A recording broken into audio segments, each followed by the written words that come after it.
Week 6 is Green Bay because Week 5 is a bye week. Right. Week 7. Week 7 at Dallas. That's a toughie. You're damn right. Week 8. Well, they got Week 8. New Orleans. Here. New Orleans. New Orleans is here.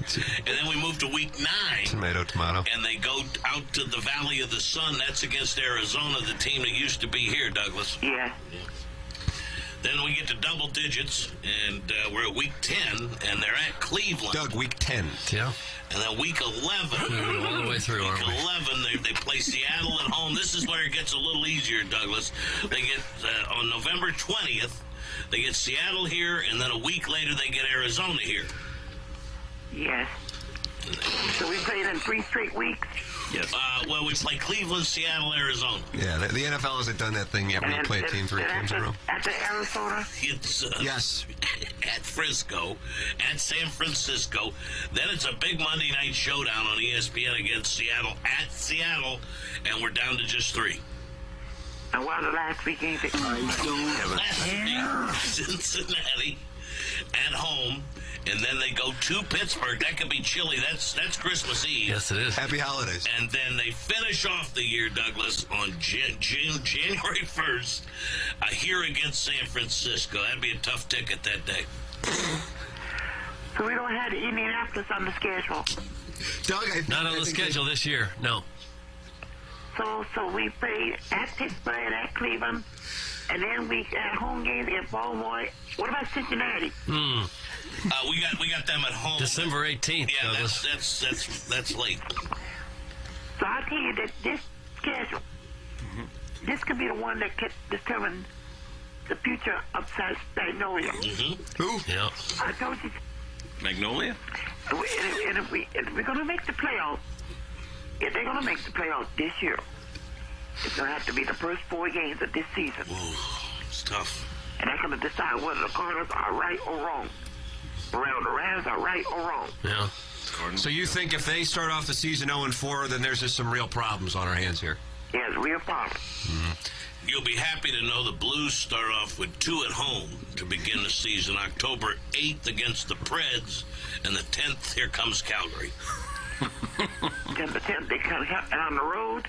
No, we start off with 2 at home. The Blues get their first 2 games at home. Predators and Flames.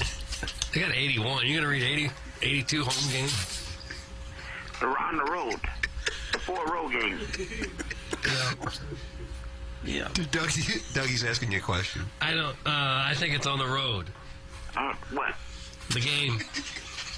On that West Coast trip. Yeah, the West Coast trip. All those games on the West Coast are road games. They're only at home against Nashville. That's what I understand. I don't have the schedule in front of me.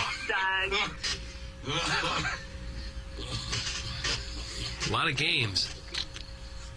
And you know, Winnipeg is on the schedule. Winnipeg is back. Yeah. What'd you think of that move? What'd you think of the Atlanta club moving up to Winnipeg? They're going to see them one time. Just once. You like schedules, don't you, Douglas? Yes. I just want to know for sure about the first 4 games on the road that the Blues are going to play. First you 4 got on that? the road for the note. Douglas, you'll be happy to know that they go to the Stars. They play San Jose. Oh, it's that West Coast swing right off the bat. Those are all road games on the West Coast. They are. When you leave the town, it's road game, yep.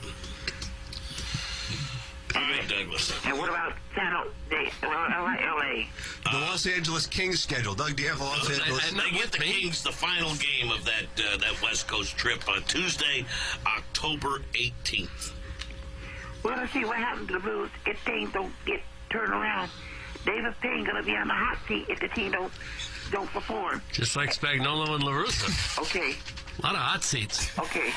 I got to go now. All right, All right. Doug Vaughn here, along with the home loan expert, Ryan Kelly. Ryan, how did you get here today? Are you one of the few people who can actually afford to drive a car these days? Oh, man. You can afford gas? Right? I'm about out of money. I talk to clients every day. It's serious. You know, they're debating, do I buy groceries or do I buy gas? Do I pay the cell phone bill that just went up 20% or the cable bill that just went up? Like, everything costs so much more. We were supposed to go on a family vacation this year to see the in-laws. I can tell you, airline tickets doubled within a week before we decided to finally purchase them. So now we're not going. Like, I hear this from my clients. It's everywhere right now. Things just cost so much money. The good news is, if you're a homeowner, at the same time, your house has never been worth more, which means your equity is at the all-time high. Maybe you owe $200,000 and the homes in the neighborhood are selling for $300,000. We have $100,000 in equity. Get that equity out with a cash out refinance. Pay off all your bills, stick some money in the bank, and be prepared for anything that comes at you. Got questions? Ready to get pre-approved? Visit thehomeloanexpert.com. This is Tim McKernan. I'd like to tell you about a company I started just a couple of years ago and I still own. And it's called Sound Story. It's essentially a 1-hour interview that we do either in person or via Zoom with mothers, fathers, grandmothers, grandfathers. They come in and they tell their stories, education, growing up, and of course, family stories, the wisdom that they can share with their loved ones for generations to come. It's an audio heirloom. It's Sound Story. To learn more, go to mysoundstory.com. Remember how life used to be exciting and hold promise for all the good things to come? I used to work with a pastry chef from Bombay. His name was Mesfin. Remember waking up on Christmas morning and believing in something? Now, how that will happen, we haven't yet worked out, but I do believe in it. Well, that's all gone. In the air, left field, and gone. Best you can hope for now is a glass of bourbon and a plate full of ribs to distract you from your impending mortality. I could use some of that pork, pig boy. Don't fight it. Salt and smoke. Live from the Michelob Ultra Studios, KPNT-FM HD2, Collinsville, St. Louis. This is TMA All Day. Rise and shine, St. Louis. It's the Ryan Kelly Morning After on KPNT-FM HD2, Collinsville, St. Louis. At the Morning After STL on YouTube and on TMASTL.com with Tim McKernan, Doug Vaughn, Iggy Strode, The Plowboy, and Action Jackson. Good morning, St. Louis. Now, where is Tim? Oh, no. Where is he? Where's Tim? I thought we were doing the best stuff. I almost didn't set my alarm. Oh, 7:10 in St. Louis. You're listening to the Ryan Kelly Morning After here in our Munganast 7 o'clock hour. Munganast is the official automotive dealership of the Ryan Kelly Morning After. We're here in our Michelob Ultra Studios, and it's Friday, Doug. The weekend is upon us.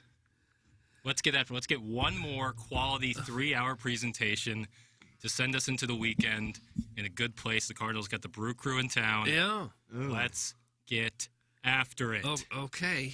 Today you're talking about. That's right. Getting after it like right now? That's right. Yeah, it's a press conference Friday. Listeners, if you got questions, send them in to the Engineered Design Facilities text inbox. That number is 314-881-TMA5 or call in on the Steve Schmidt Kia of North County phone line 636-900-4-TMA.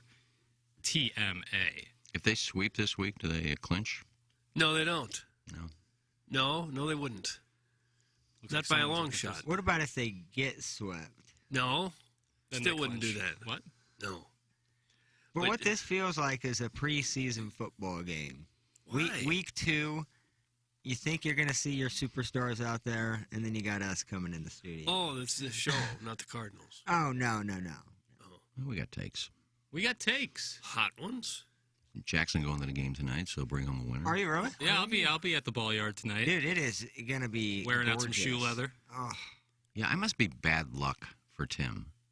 Tonight's going to be, while Jackson's at the game tonight, it's going to be like 73 degrees. Oh, it's going to be immaculate. Oh, my God. We played the member guest at Westboro in May, which you would figure, nice weather, high 70s, low 80s. 100 degrees for 3 days. Oh, no. Tim is playing the member. In August, it's going to be 80, maybe 79. Yeah, I mean, the weather is just bad luck for his golf, I guess. I played yesterday with Cletus and Guy, and the weather, it was 85 degrees out. Almost no one on the course. It was, What course? Normandy, the Rock. Of course. Yeah, we went up to Bar K, then went out and had some drinks. It was beautiful. What's Bar K? It's the dog park bar, like over there off of Vandevenner. Oh, yeah. McCree, I think it is. Love it. You have any So it's dog- right by my house, too, which is You easy. have any dogs just there taking dumps while you're eating? Well, they have a separate area for eating, and you don't need to bring your dog in there. And they have workers. Like, that's their duty. Even though I bring my own poop bags, I clean up my own dog's poop. I am not going to watch my dog go to the bathroom and then cross my arms, look at the worker, and make them clean it up. That's just not my style.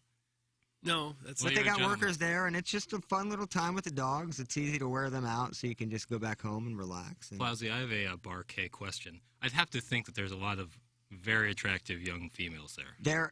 Like my age. That is a great spot to. I mean, if you're single with a dog, that's already an edge in terms of Tinder pics. In terms of conversation starters. Right on the money with like that. I'm telling you, little things like that go a long way. And people that use their dog on Tinder pics. Yeah.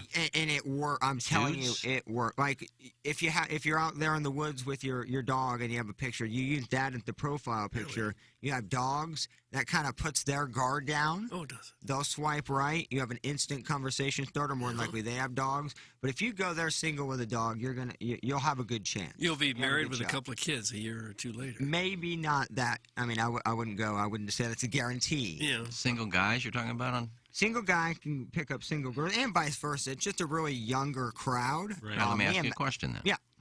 You mentioned out in the woods. I get that.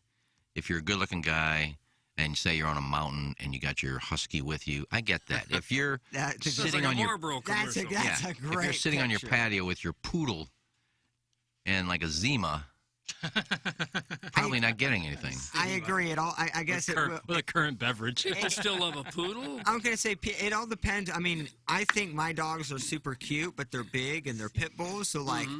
Some people like some things, Doug. Yeah. And some people don't like other. And dogs are a situation where some people do like the smaller, I do, yappier dogs. I prefer the lap dog. Yeah. I'll counterpoint Iggy. I have on my Hinge profile a picture of me and my sister's very tiny little dog, and that You're not picture. getting laid, are you? No, that picture has proven to be successful. Yes, it shows that you're not a serial killer. So on Hinge, it shows you what picture the girl liked. Yeah. Nice. And I would say more times than not, they like the picture of me and the dog. Maybe like second or third most. Here, I'll pull it up the picture. And has that led to a lot of romance for you? Has that led to a lot of romance for me? Yeah, the dog picture. Hinge is certainly the one. It's not a poodle. It's not a very big dog. No, but it's not a poodle. Hinge is certainly the app where I found the most success. Like I've gotten the most dates off of Hinge than any other app. Me and Madison met on Tinder. Yeah. I'm not afraid to tell that story. You know, I'm not. That's how people meet nowadays. I mean, that's just how it is. Especially for me, I don't know people. I didn't know people in the area. Here's what I'm gonna do. I do now, but at the time, I didn't know. I'm gonna go to a pet store today. Are you? And I'm just going to sit down on the floor holding a bunny. And then I'm going to put that on Bumble. Hinge or Bumble, see what happens. You think they'll let you take the bunny out of the cage? Sitting on like a store floor with a bunny. Maybe if it's a gerbil, you'd have better that look. may look a little odd. That's just me. Just cuddling a bunny. See what happens. No, literally just pick up a bag of dog food and walk around the store. Like even doing that. Just showcasing that you could potentially have an animal at home that you're taking care of. You want one. And then a female will come up, and that's a conversation starter. Now, you don't have a dog. That's going to be a problem moving forward. But it's a good icebreaker. Is it possible to rent your dog out to someone looking for a conversation starter? If there is, I would love to rent out my 3 dogs, any one of them, for Just someone a 2-hour just time looking period. to meet somebody? Yeah. That or even photo ops. If you want to come over to the house for 10, 20 minutes and take a couple candids with the dogs. Cottage industry. What would that cost a fellow? $20. You'll be evicted the next day. Yeah, I've already started a lot of illegal business, as you know it, in my apartment. So. It'd be a waste for me, because once they find out that I'm not doing any work in the bedroom, having a dog wouldn't matter. Yeah, I can say you still have to perform and be a human after you pick up the girl with the dog. Yeah. Plowsy hit the lottery. How does he find the one woman that was searching for a lesbian stick figure on Tinder? Look, it's from Mudfingies. I think about that a lot. I can't believe how lucky I am. Yeah. And how random Tinder is, because it's more than most a hookup, more so a hookup app, or was when I was using it 5 or 6 years ago. It's funny, because I go on Tinder. I don't use it anymore. Twitter and Tinder. Twitter and Tinder. I'm not paying anymore. But everyone I see on Tinder, you look at it, says, not looking for a one-night stand, looking for romance, looking for romance, looking for one. They always. Nobody says. So is that basically just I'm lying?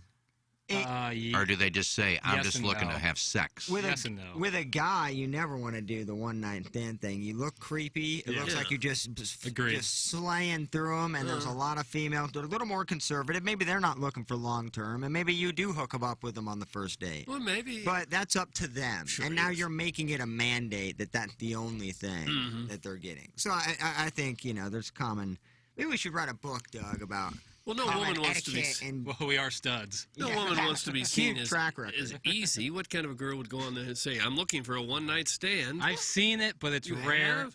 It's rare, and usually, no offense to any, it's just not a girl that you would necessarily. They'd have to be pretty desperate, right? I'm just saying it's a rare thing where I've seen where they would be like. Why are yeah, girls I any do different than wanna guys? A lot of guys are just looking to go have sex. Right, but you don't necessarily want to and I don't think it's like a moral thing. I just think like for appearances, you don't want to appear to be like I'm just on here looking for strange. Well, especially if your friends see you, because I've seen. It's funny to me when I just search it. I don't use it anymore because every time you see somebody, 1995, you can find out who that is.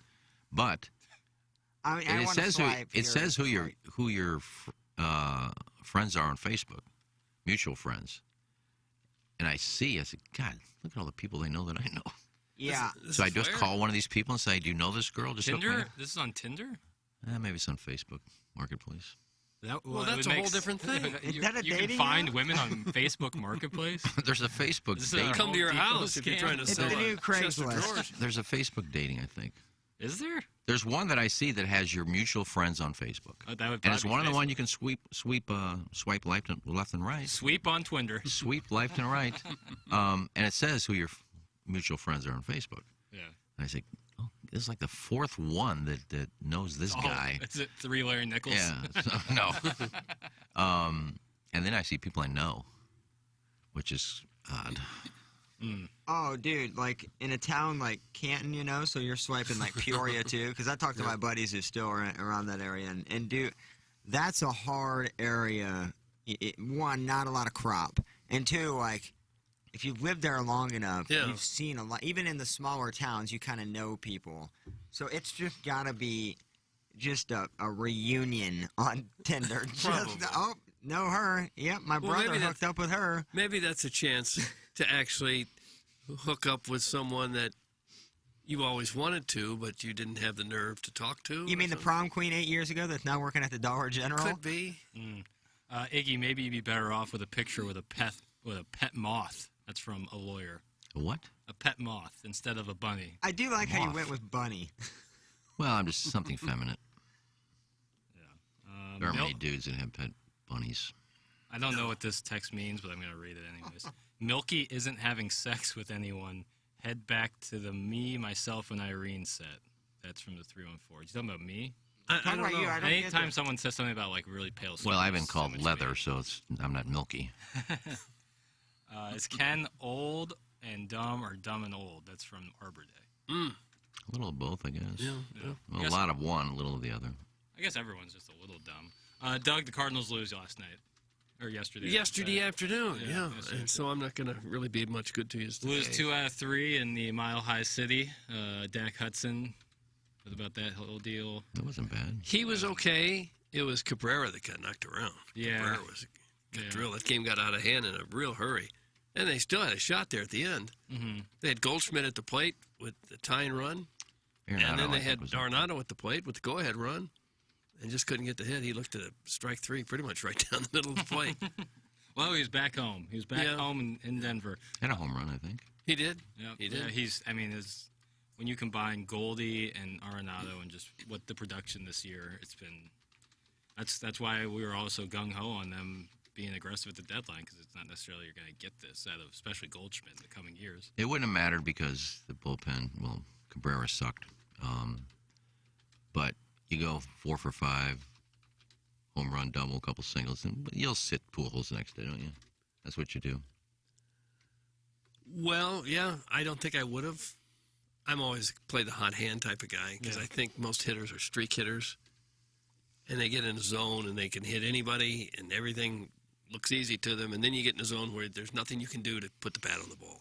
Remember, boys. So I would tend to play the hot hitter all the time, although Dickerson had 3 hits himself yesterday. Ooh, we're all Dickerson haters now. Yeah. Remember, Biff bet the house on the Cardinals. That's from Conclusion, the stripper.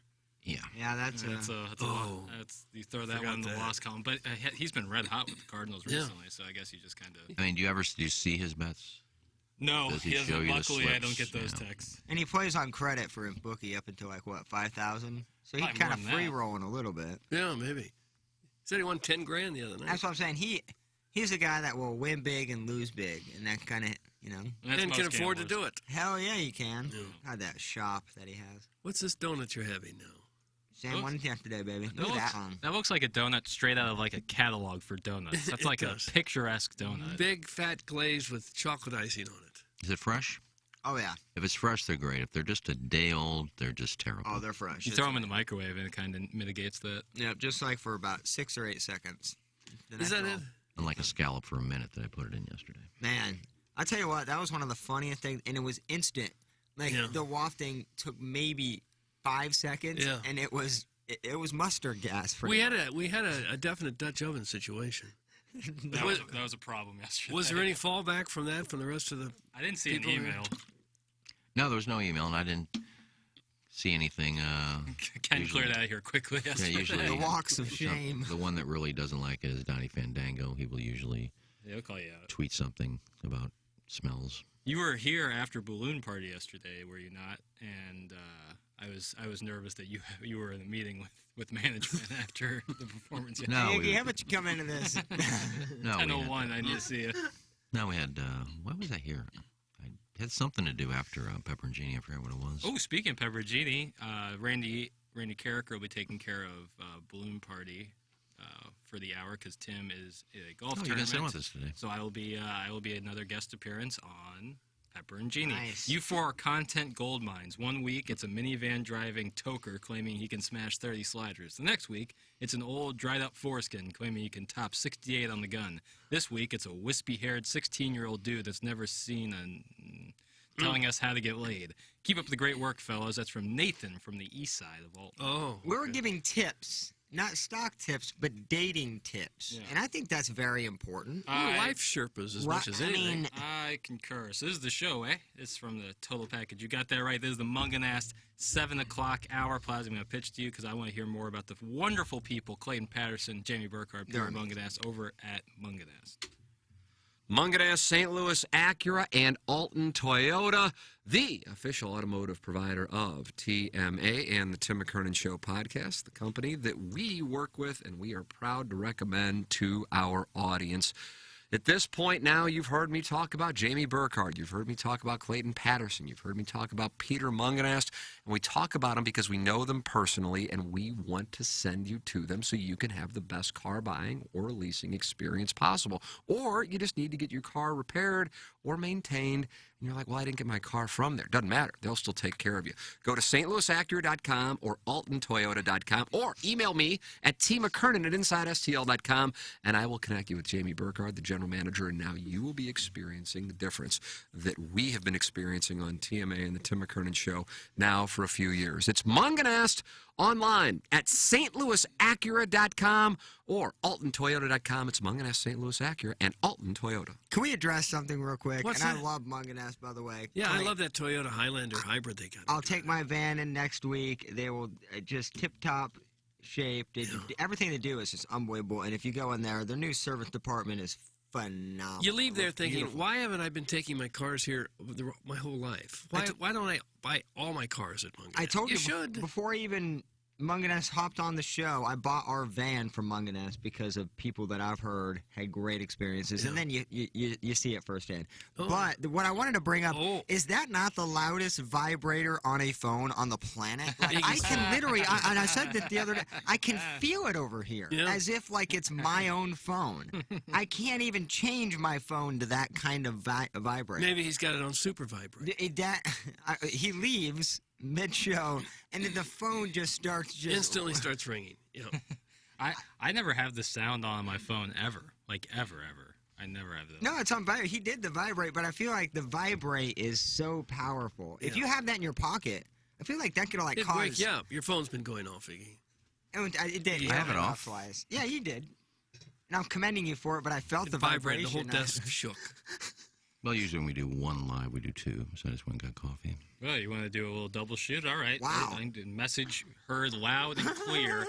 The weather is it's beautiful right now, but I'm sure it's gonna get hot again. We all know. Iggy, what do you got for this weekend's forecast? Stroudcast action. Just beautiful, sunny and low 80s. Yeah.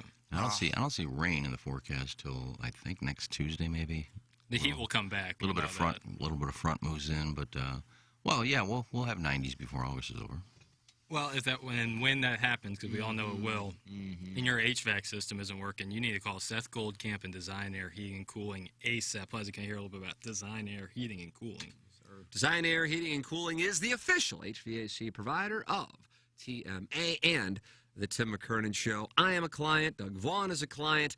And we would like to see you become a client as well. When you're dealing with the summer months in St. Louis and your air conditioning goes out, it is an absolutely brutal experience. So what do you do if that happens? The answer is you go to designairservice.com and you work with Seth Goldcamp and his incredible staff of service technicians. You click on Book Now, and you are talking with somebody right away, and I don't know how many times I've gotten emails from listeners who say, I couldn't believe it, they were at our house within a couple of hours, and that's what you need when it's so hot out and your air conditioning isn't working. So make sure, should that happen to you, you go to designairservice.com and work with the company I work with and the company Doug Vaughn works with.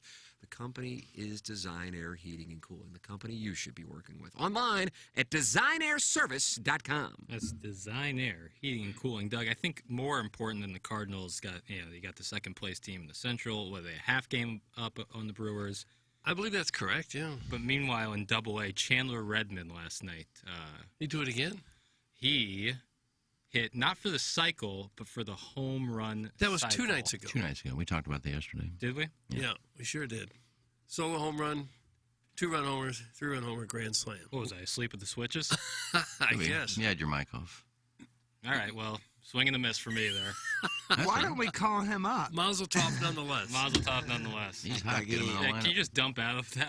He's a big hard chunky guy. reset. He's a big chunky guy. He looks like he could get himself maybe in better shape. Well, the question I was going to ask is, what do you think is more impressive, hitting for the cycle or hitting for the home run cycle? Because Home a triple, run cycle. But Home a triple is no. I mean, that's not. It's not easy, especially for him, who's a little stockier. It's No. not easy to get a triple. But usually something quirky has to happen to get a triple. Right. You got a weird bounce off a wall or an outfielder fell down, usually, unless you're super fast.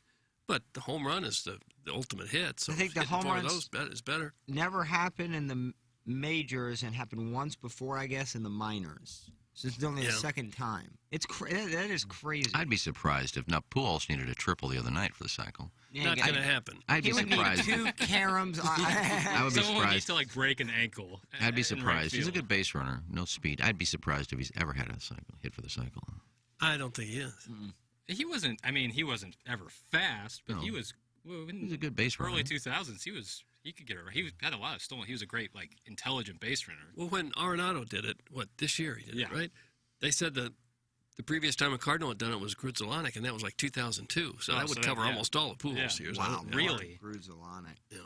Yeah, it's unless you have a ball that's in the right field corner and the guy goes to get it and he falls down, that would be a Pujols triple. That's about it. Right. I think he'd have to hit a home run and say, "Nah, I'm not going home." I saw I'm a gonna stay tweet. here." So funny. I saw a tweet where it was like he should just hit another home run and stop at third. Yeah. And just say, "No, I'm good here." I've always wondered. It's like if you hit 2 home runs, a double and a single, you didn't necessarily hit for the cycle, but you touched third twice. I mean, Yeah. I don't know. Well, a cycle is it doesn't really mean anything other than it's a fun little stat. Your hole was begging for it, like a naughty Wolf Branch bad boy. That's from the recovering alcoholic from Belleville, Webster Groves. We haven't heard from him in a while. He's probably been in prison. Usually, I don't know why he's bringing up my father's former school where he was a principal. It seemed unfair. usually when Tim is out, they get very angry and aggressive. You know, I haven't seen too much of it, but now that I say that, the anger will come in. There's a press conference Friday, though. Send in your queries. We got answers. We got takes. Nikki, you're taking questions? Oh, I always take questions. I will say that when my phone was blowing up here, is quit being a child. Who are you talking to right now?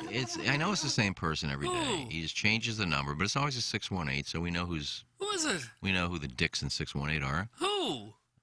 Hey, it's Davey. If you're still in that webcam, let me know. Hey, I got this for you. You want to come outside? I mean, it's somebody different every day, but it's always a 618. Oh. Same person, changing your number. Quit being a child. Come on, Eastsider. I mean, nothing's going to happen. I'll look at it. I delete you. Yeah. And then you change the number the next day. How did people get your number? Well, it was on Facebook for a while. Oh, yeah. Okay, I really didn't know, but now... I never changed my info when I started Facebook. Info? Yeah. And when you're new on Facebook, when you start, it says, put your cell phone number so people can reach you. Oh, that's a good idea.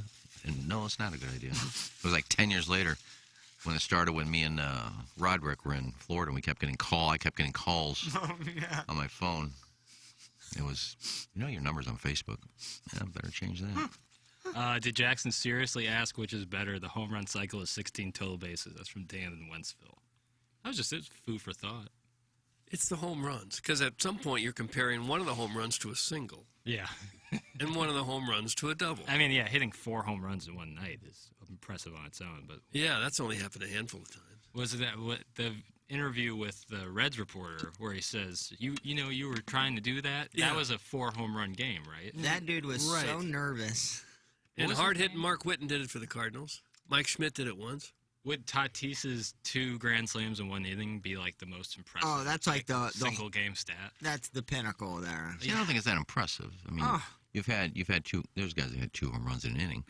He has nothing to do with the guys getting on base. Right. Yeah, I think 4 home runs is more impressive. 4 home runs in a game more impressive than 2 grand slams. 2 grand slams in an inning. That's the only time it's ever happened. But like Iggy said, some of that was just because the other guys were on base. Yeah. Like, he can't control that. Is that the only time didn't Tatis Jr.? I thought he might have 2 in 1 inning. I don't think so. Maybe I dreamed. And it was against the same poor pitcher. Shanhope Park was still out there. This is against the Dodgers, right? Yeah. Shanhope Park was a player. It was pretty good. You'd have to still be on the mound if you're giving up that many runs. Jackson, love the most recent QFTA. You have a beautiful boy hole, boy. It's from Scott. Scott's Wrinkled Ball Sack. Yeah, you can check out the new QFTA. It's 2.5 hours long, and it's called I Don't Care. Oh. And you can like find that every day. Yeah, you can find that on the TMA STL app, wherever you find your podcast, The Tim McKernan Show. It was a fun one. I didn't have to pee the whole time. For 2.5 hours? Tim had to pee worse than I did. But the thing is, I can go 0 to 100, like real. Oh, that's how. Like tonight, I'm gonna get after it a little bit at the Redbird game, and I can see myself having to pee a lot. Well, maybe they need to start marketing those astronaut underwear panties to radio people. I'm ready. So if you have to go, you're covered. Stadium, but like a catheter to go. Well, it's just like giant adult diapers. Oh, I just soil myself and sit in it. Get a rash. But it absorbs it, so it doesn't feel like you're sitting in it. That's why Depends are so popular. Didn't that astronaut girl who drove to Houston to kill that guy? Yeah, that's what she was wearing. She just wore the diapers the whole time. So now, what about the poop? Well, that would chafe. That's how you get a rash. That would chafe, yeah. After a period of time, that would start itching. I don't know that the diaper's going to help that much. I had a couple weeks ago, before I went on vacation, I peed in a residential wooded area in Baldwin. Because, just randomly? Not randomly. I just, like Jackson said, I'm the same way. 0 to 60 real quick. Yeah. So you pulled off to the side of the road? I thought that was just me in my old age. Knowing where I was and kind of knowing the area a little bit, there wasn't anything that would save me. The gas station was about 2.5 miles, 3 miles. You couldn't make it 2 miles. A lot of stops. It would have been like 8 to 10 minutes because, there's stop signs, stop lights, etc. So I just saw this little area, pulled to the side, put on my blinkers, and just ran in the middle of the woods with houses all over. God. Took a huge pee and ran. Nothing wrong with that. Yeah, yeah, that's wrong. Sometimes it makes you think maybe you ought to just have a large container in your car all the time for emergencies. No, because pest jug action. My problem is if you really need to go, you can't really tell if you're going to be filling that thing. If they're a backup jug, the threshold just can in come case. up on you quickly. Because once you release, it's over. I mean, you can't stop. Go, oh, the Gatorade bottle filled. Time to just stop. Time for a UTI. Make it a gallon milk carton or something. Yeah, that would do the trick. I don't know if I've ever peed more than a gallon. And you see people at stop signs every once in a while will open the door and pour out their soda cup, with their ice. Here's Plowsy pouring out a bunch of yellow stuff on the side. I'm sure it's if you go by rest area truck stops, you'll see a ton of pee-filled bottles. A ton. They don't pour them out. They just throw them out. They just throw them out. And so you see an overfilled trash can, you see just like 4 or 5 pee bottles. They would probably have to have something like that because it's a big hassle for them to get off the highway and drive around and find some. Yeah, to have to get back to that 65-mile-an-hour speed is a grind for those dudes. Well, they can pull off to the side, and they all have that cabin behind them. They probably have a pee bucket in there. Yeah, the sleeper can. Chamber pot. You would need a bucket if you're. I even think the gallon jug. That's not going to do it unless you have 4 or 5 of them. If you're a trucker, you got to have a pee situation. Oh yeah, you got to have that figured out. Yeah, if you see a truck pulled off to the side of the shoulder, there's one or two things: they're either sleeping, or they stopped, they went into their little cabin and peed, and then got back in. Well, yeah, some of them, they have like limits on how much they can drive in a single day. If you see them pull over, it's because like, hey, you gotta stop, and they like buy their they hit 8 insurance hours or something. Well, I thought there was a law because wasn't there several wrecks about 5 or 6 years ago, maybe longer than that, in terms of like truckers falling asleep because they're trying to make their quotas or trying to just gain and rack up bonus, which is fine. I understand that. It's definitely a safety thing. Yeah. You don't want a big, semi-truck with a guy falling asleep out of control, roaring down the highway at 80 miles an hour. But I see a dude on TikTok, and he's like, he has a ton of followers. He's a truck driver, younger dude, and kind of shows, the ins and outs of, a day-to-day of a trucker, whether it be how they shower, eat, how they sleep, where they're, being in the middle of nowhere of, like, Ohio or Texas. And it's crazy. The bathrooms, like, are lavish at those like love stations. Love stations? Those are big truck stops. Love station, like the love stations. There's one right there on Highway 54.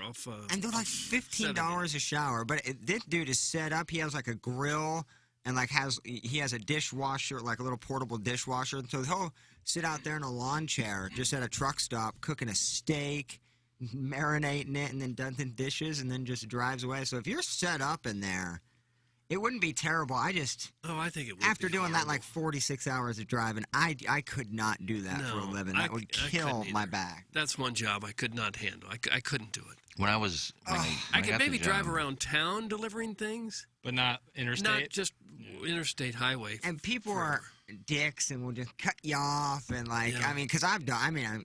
You always fit in between a semi. You always try to. It's like, I got to slow down. Now you're in the rocking chair. When I got the job at Fontbonne as the bowling coach, I had to take, I think it's called the Class C license. Yeah. Commercial driver's license. Commercial driver. I had to take that in order because I would drive the van. have to drive the van. Yeah. You had to see I went in to take this test. It's like a trucker's test. What did you study? Now, if you're driving 18,000 tons and you show up to a weigh station, I'm like, Ned Reynolds. What is this? You have to weigh a van every time you go by a Well, it was a trucker's thing. Yeah, I So I got like 2 right out of 20 or whatever. Oh, you feel it. And I took it up. She goes, did you study? I said, no, I didn't study. I have a license. I'm driving a van with some bowlers in it. She goes, you can take it. I don't think the people, what sport they play in the van matters. Listen. She said, you can take it 2 more times a day, but if you fail, then you got to wait 2 weeks. I got to drive to a tournament. Sure you do. Today. Then we weren't going anyway. But because you didn't schedule it, did you? So I went and took it again. I failed it again. She goes, you got 1 more time? I said, I said, I'm not driving a truck. Why do I have to know about the square footage and tonnage of I'm driving bowlers? She goes, honey, she gave me a sheet and had all the answers. Here you go. And she gave me the answers. Really? And I took it and she goes, all right, you passed. Thank you. Who was this? Was this at the license bureau? Yeah, a lady did that. Because I've said, I'm just driving bowlers. I'm not driving an 18-wheeler. What do I have to know about a weigh station and how much can I drive before I have to stop? I said, I don't need to know all that. Study a little. A week later, she's reading the news and sees this 20-car pile If he'd have just knew what he was doing there. Tragedy in bowling community. Thank God. She gave me the answer. I couldn't get it in the lower gear. Fun program canceled. She was so sweet. Well, that's a headline she did get. I work at a place where about 30 truck drivers pick up a day, and the waiting area is littered with piss bottles. That's from the need for seed. You see them all the time. It's so common. I get it. It's still disgusting. Like, I've done it, but, like, to do that regularly, that's your job. Like, that would be a tough one to wrap my head around doing. My buddy is a UPS driver in Atlanta and has had to make mud several times into a Publix bag in the back of a truck on a hot summer day. Gives new meaning to what Brown can do for you. That's from Alan Dadeville. God, I want to not believe that. Now, Doug, put yourself in that spot.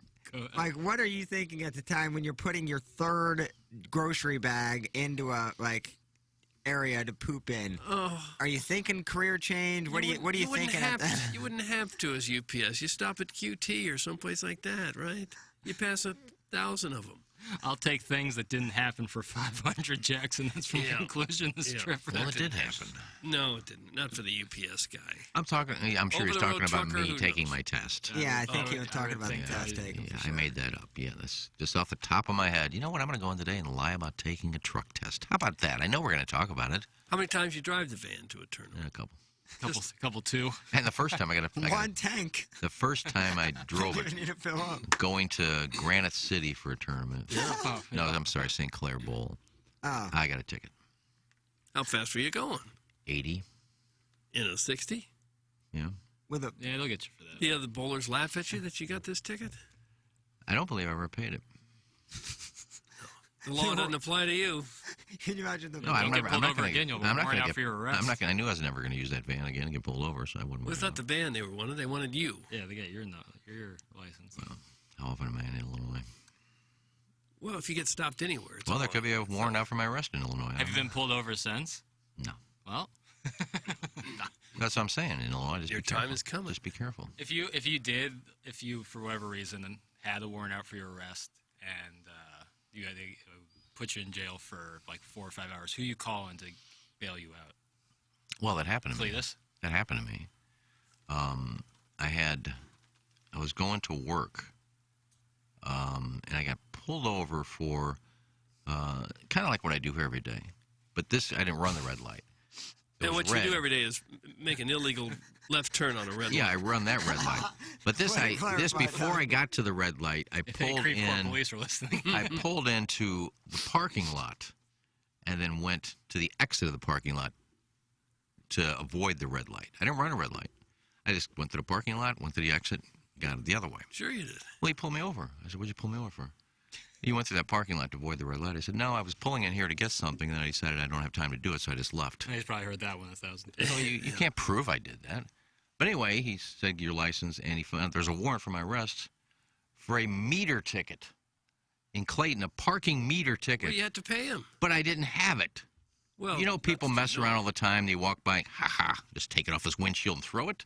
I've done that. Or maybe you did that to your own car. No, people have done that before.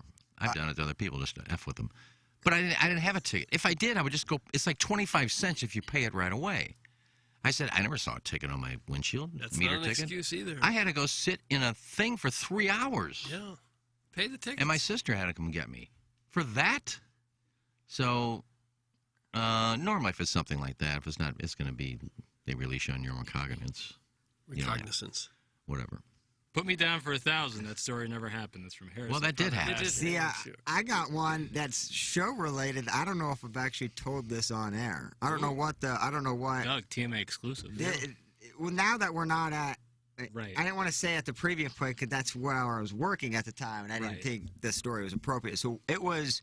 We had a live show this evening, like that evening. I think it was like a Thursday night or whatever. It was live, yeah.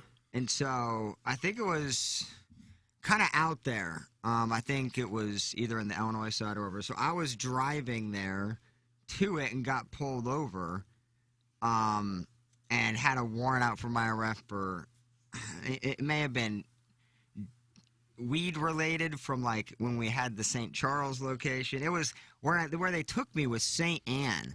So they drove me all the way from Illinois to St. Anne and like rush hour. You're talking 5:30, 6 o'clock in the afternoon. It took like 2 hours. You were in the back of the police car? Back of the car. They took me to St. Anne because wherever you're warranted, that's where you go to the station. You can't just go to the nearest police location. No. And so I had to do that. And the worst part was Madison was hanging out with her mom for like a mother-daughter like pamper night. At the same police station? No, just at the same time. And I had really no one else to call. And I wanted to keep it low profile because at the time there was a live show going on that I'm supposed to be a part of. Yeah, but and I'm not there. Yeah. Did you explain that to I had my only text I sent in the back of the before I got to the back of the car was Seymour. That was the only one. I was like, yo, I'm probably not going to show up. I'll talk to you later. So I had to call Madison while she's like doing mani-pedis and like watching Sex and the City with her mom. Oh. To come get me, and they I think the bail was like $350 or whatever they call it. She had the money, dude. So she got the money, and didn't have to pay it. For some reason, it was like kind of lost in the system that she said, "Hey, I'm here for Darren Atkins," and they looked at it and go, "Okay, yeah, let me get him out." Didn't pay a dime to get me out. You were in jail? You're actually behind bars? Yeah, for I think a 4 hour, because again, it took, the St. Anne is not easy to get to in general, just especially with traffic. And, I wasn't like, hey, rush out with you. Like, I didn't want her mom to really know. I mean, I don't know if she would have cared, but I don't want to be like, don't make a scene. You can, casually get done with your manicure and then maybe come out. And, and what was the charge again? So I apparently got pulled over with like a little weed in St. Charles. And at the time, it was still... it's a ticketed offense, it's decriminalized, and I guess forgot to pay the ticket. Again, if I'm in Iggy's situation, it's so easy to pay some of those tickets. It was $125. I never saw my ticket. I never saw my tickets. So. Yeah, so like I forgot about it and had no idea, and so when I got pulled over, they brought it up, and the problem was I had weed on me. Oh, that's the problem. Yeah. But got that all taken care of. But I thought it was. Funny because at the time there was an event that like I should have been at. Like, you're sitting behind bars. Yeah, I did not make... Alone, or were there other murderers? There was a few people, because it was one of those. I mean, there were 3 people in there. There were 3 or 4 people in there. Yeah, mine wasn't just jail. Hung out. They didn't put me behind bars. It's like a holding area. It's like. Well, yeah, but that's the same. I mean, the same. They're holding you there until you can. They take your shoelaces, right? Yeah, they took everything. They did in case you were going to hang yourself? I had no shoes, but they took my phone, too. No, I just went to this area. They open a door. It's a glass door. You let you in. There's like 7 people in there. Oh, yeah. Wait to get processed. And my process was going to be, I'm setting a court date. That's all they put me in that actual cell right Did you ask the other guys in the hole, hey, buddy, what are you in for? Double weed charge. 10 mugs and you clanging against the bars. The life of a radio star. That's from The Hunchback of Von Castle. Yeah, I had to lie when I went to jail for the promoting gambling thing at Clay Morgan's. Oh, that is, yeah. I'm in that cell and it's just, I'm in here. What are you in here for? I didn't knife that guy. It wasn't me. I didn't beat her up. What are you in for? Gambling. You got punched? I'd have been. No, I'm saying if I couldn't have said, yeah, I'd kick 3 asses. I'm going to say gambling. Little wuss. So did you make something up? No, I made that up. I was just. You just made up that whole story. It was me and my brother were in the same cell. Oh. We had our own cell. You come from a whole family of criminals and crooks. No, he was part of it too. I got arrested in a parking lot of a state prison. You did? Yeah. It was in high school. Convenient for the officials, I guess. No, because it wasn't a state. It was a county, so you had to go to the county. So, again, another, 25-minute ride. No. So, yeah, I didn't go to the This local. weed again? This was, oh, man, I was 17, and I was with my buddy, and his mom worked at the prison in, the administration office. Yeah. And he was going to pick up money. I was skipping school. I think he was a freshman in college, and I was a senior in high school, yeah. And so, of course, it's 11 in the morning on a Tuesday. Yeah. Should be in high school, I'm not. So we pull in just these random searches. Because it must have been visit day or whatever. So they do these random searches when, they have heavy amount of visitors. So 2 vans pull in front of us as we're pulling in the parking lot. I didn't think we had anything on us. So, we did the whole procedure. They got us out and, searched our person, searched the car. And, I'm digging. It was an 87 Camry, my first car. They're with this little, drug hitter, like a paraphernalia, just deep wedged into, my seat. It must have been there for months. Yeah. And had no idea it was in there. And so, it was a shock to me. When they're like, all right, you're going. I'm sure they hear that a lot. What? You found what in there? That's a shock to me. They were like, yeah, you're going to jail today. I was like, what are you talking about? Really? And so, they brought it out. And so, yeah. Guess who's going to jail? And it's right on the highway. There's tons of people I probably know parents-wise and had to call were you in a chain gang and everything? No, I called my buddy who was also skipping school to come bail me out, but they didn't tell me at the time you needed to be 18. So he drives all the way down there, and he's 17 or 16, I forgot, and so they wouldn't let him bail me out. So I had to wait. I waited a long time until I finally had to call my parents. I had no other options. Did you tell them to bring a cake with a hacksaw blade? It wasn't that serious. What's the title of this segment? Deus talks about their arrest records. But again, prison time. To me, this is 15. Prison time. It can happen to anyone. The Shawshank Redemption. This is 15 years ago. I don't think I can make it on the outside. I'm not ashamed by it or anything. It's just funny to look back at just how ridiculous, stupid life comes you are at you as a fast, kid. Plaza. You and I have never been arrested for any major things. Yeah, and again, it's just how stupid we are as kids. It's just No money laundering. Yeah. Some guy in the YouTube chat keeps asking me what the phone number is. The Steve Schmidt Kia of North County phone lines. That number, sir, is 636-900-4-TMA. This is the Munganast 7 o'clock hour. Munganast, the official automotive dealership of the Ryan Kelly Morning After. Doug, can you tell us about our title sponsor, the great Ryan Kelly? Well, if you'd like to hear about it, he is certainly great. He's at, where is he, Ecuador? Yes, Getting ready to climb a mountain to raise some money for Friends with Kids with Cancer. He does great work in the charity, and he also does great work with your mortgage. Mortgage interest rates have started to drop a little bit. Get yourself locked in today. The Home Loan Expert rates are over a quarter point lower than the national average. The Home Loan Expert doesn't just talk lower rates, they have them. Don't hold off any longer on your cash-out refi. Visit thehomeloanexpert.com, home with a 10-day closing guarantee. Really important to get the rates locked in. Get it locked in today. Then if rates go up, won't matter. You'll already be locked in. If the rates go down, you can redo it and get that lower rate. So it just makes a lot of sense. Well, it takes about 5 minutes online to get that done. Whether you're looking for an original mortgage or a cash-out refi, and Ryan says the average person doing a cash-out refi gets about $54,000 back now to pay off those high-interest credit cards, make home improvement projects a reality, pay off school loans, whatever you want to do with your money. It's just sitting right there. If you need it, go get it at thehomeloanexpert.com. Thank you, Ryan Kelly. Thank you so much, Sir Mortgage. That's the great Ryan Kelly. I'm going to tell you all about my pants, yo. Oh. I'm going to tell you about my pants. It's Mugsies.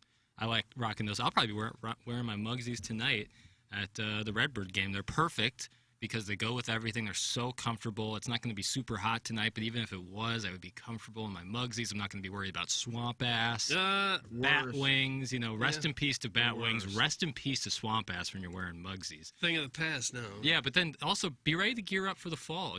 Everyone likes wearing some blue jeans and some flannels, and I think the only way to go is wearing Mugsies. They're super, super comfortable pants, and the big thing is those jeans, man. They're not like your classic stiff denim pants where you're going to be all crotchety and riding up your balls. I think what you're saying is technology has eliminated the Batwing. You're exactly right, Doug. This fabric that Mugsy has that other companies. So if you have a Batwing, right, you deserve the Batwing because there are options. There's a way to deal with it. Listen, everyone out there is looking for that next pair of jeans. They're looking for that next pair of pants. Something that they are going to be every time that they do a wash or every time that they're going to be looking in their closet, like, oh, my Mugsies are right there. I'm wearing those today, and they're going to get excited about it because they're such quality pants. So head to Mugsy.com. You can get a pair of shorts, pair of jeans, Doug's favorite, the chinos, some joggers, maybe some swim trunks that have that liner in them. I'm wearing some shorts with a liner in them. They're quality, man. So you got to go get those. Get those today over at Mugsy.com. Use promo code TMA for 10% off your entire order. Again, that's promo code TMA for 10% off your entire order at Mugsy.com and free your balls once and for all. Okay. It's good to know that Hubbard has this ex-con program in place for your producers. It's from the ill side. Look, none of them were felonies. You ever have to wear an ankle bracelet? No. None of them were. Check in with your parole officer? Me being a complete moron. I'm talking in St. Louis 40-something years ago. Bermuda 30-something years ago. You know, I'm rewatching The Sopranos, and you bring up house arrest, and Junior Soprano, of course, is on house arrest most of that show. And he uttered, I think, might be one of the greatest lines in TV, where he's on the phone and he says, "The feds are so far up my ass, I can taste Brill cream." Oh, man. Oh. You can almost taste that line. Oh. It's such a... That's Brill cream, a little dab will do you. You guys remember that commercial? See, I'm a little before too my time. young for myself. Oh, they had some great commercials. Nice Brill tunes. cream, a little dab will do you. Brill cream. Morning, put it ladies. in your hair. That was my favorite one. Cream, a little He's telling us jokes at the poker game. Put the fingers in your hair. Hey, felons. Luckily, those arrests never impacted the upwards trajectory of you fellas becoming HD-17 radio producers who have to resort to microwaving prepackaged fish in a company break room for sustenance. Thanks. That's from Cal May's oversized T-shirt. If you need me, I'll be meandering around the hallways looking for free stuff. Yeah, it shows you how much sway we have in the law enforcement community here. Well, I could have just said nothing because they're all expunged from my record. You can go Don't check. say expunged. You can all check. Yeah, it Iggy, is the correct term. You can check Iggy Strode and see if I have a record, and you won't find one. Yeah, I think if you do look up Iggy Strode, you're not going to see much. Well, Kenneth Strode, you won't find anything. The one crime, I guess, that could have gotten us all was drunk driving. I mean, who at some point didn't go to a bar or a party where you would be legally drunk and could have gotten in an accident, and you could find yourself in jail? That's the one thing I never did. You never went to a bar and then drove home? My parents like in high school, my parents preferred me to sleep anywhere I was. So we were pretty open and honest relationships. So I'd call them and 1, 2 in the morning and just let them know the situation. So I never really drove. I mean, I would smoke weed and drive high. Even but how about college? You didn't call your parents to come get you I didn't drink at all in college. You didn't drink in college? No, I did not. Look at that. I did not. I mean, I worked serious of 2 a student. jobs and then like journalism at school is super easy, but it's like it is very tedious because you have to do both radio and video editing. That and you have diving to be a package was You have to be a fantastic, part. though. Yeah, you have to be a yeah. A great shirt. It almost would catch on fire in like the direct sun. It was just such terrible. But I mean, so like my time, there's not a lot of time, and I just rather smoke in my recliner and play Call of Duty. So yeah, in college I never drank. Doug, and it doesn't, it doesn't. You can forget about it. But in our day, it's almost like the police didn't even care. No, I don't know anybody who had a TV. You could get pulled over and you'd have a beer in the car. You've been drinking I only live a few blocks. Just be careful, please. Be careful. You never got or tickets they'd say, for it. "Follow me home. I'll Yeah, make sure okay. you get there." Yeah, but now it's like. Yeah, I'd prefer now, though. Now it's like them be super hard on. I think that started with Mothers Against Drunk Drunk Driving. Yeah. I think that got so. it turned around. Yeah. We went to the year we went to spring break. That's the Vikings cheerleader year? No, this was the year that my first year of going with Is me. this actually in spring? Yeah, this is when I actually lost my virginity. But it was me and guys, Burkhart. Frank Ladd. I forgot. No, Burkhart. Messman? No, his Bickle was in the truck. Orion Burkhart's son. Oh, Orion sure, Burkhart was a Orion big wig at Anheuser-Busch, and his son and me were in a couple classes together. So there were 4 of us that went. But we went to the David Bowie concert the night before. It was like we had like 13th rowers that were leaving right after Bowie. So we were all drunk and high as can be from the concert. Then we pile into a car and head straight to Lauderdale at like midnight.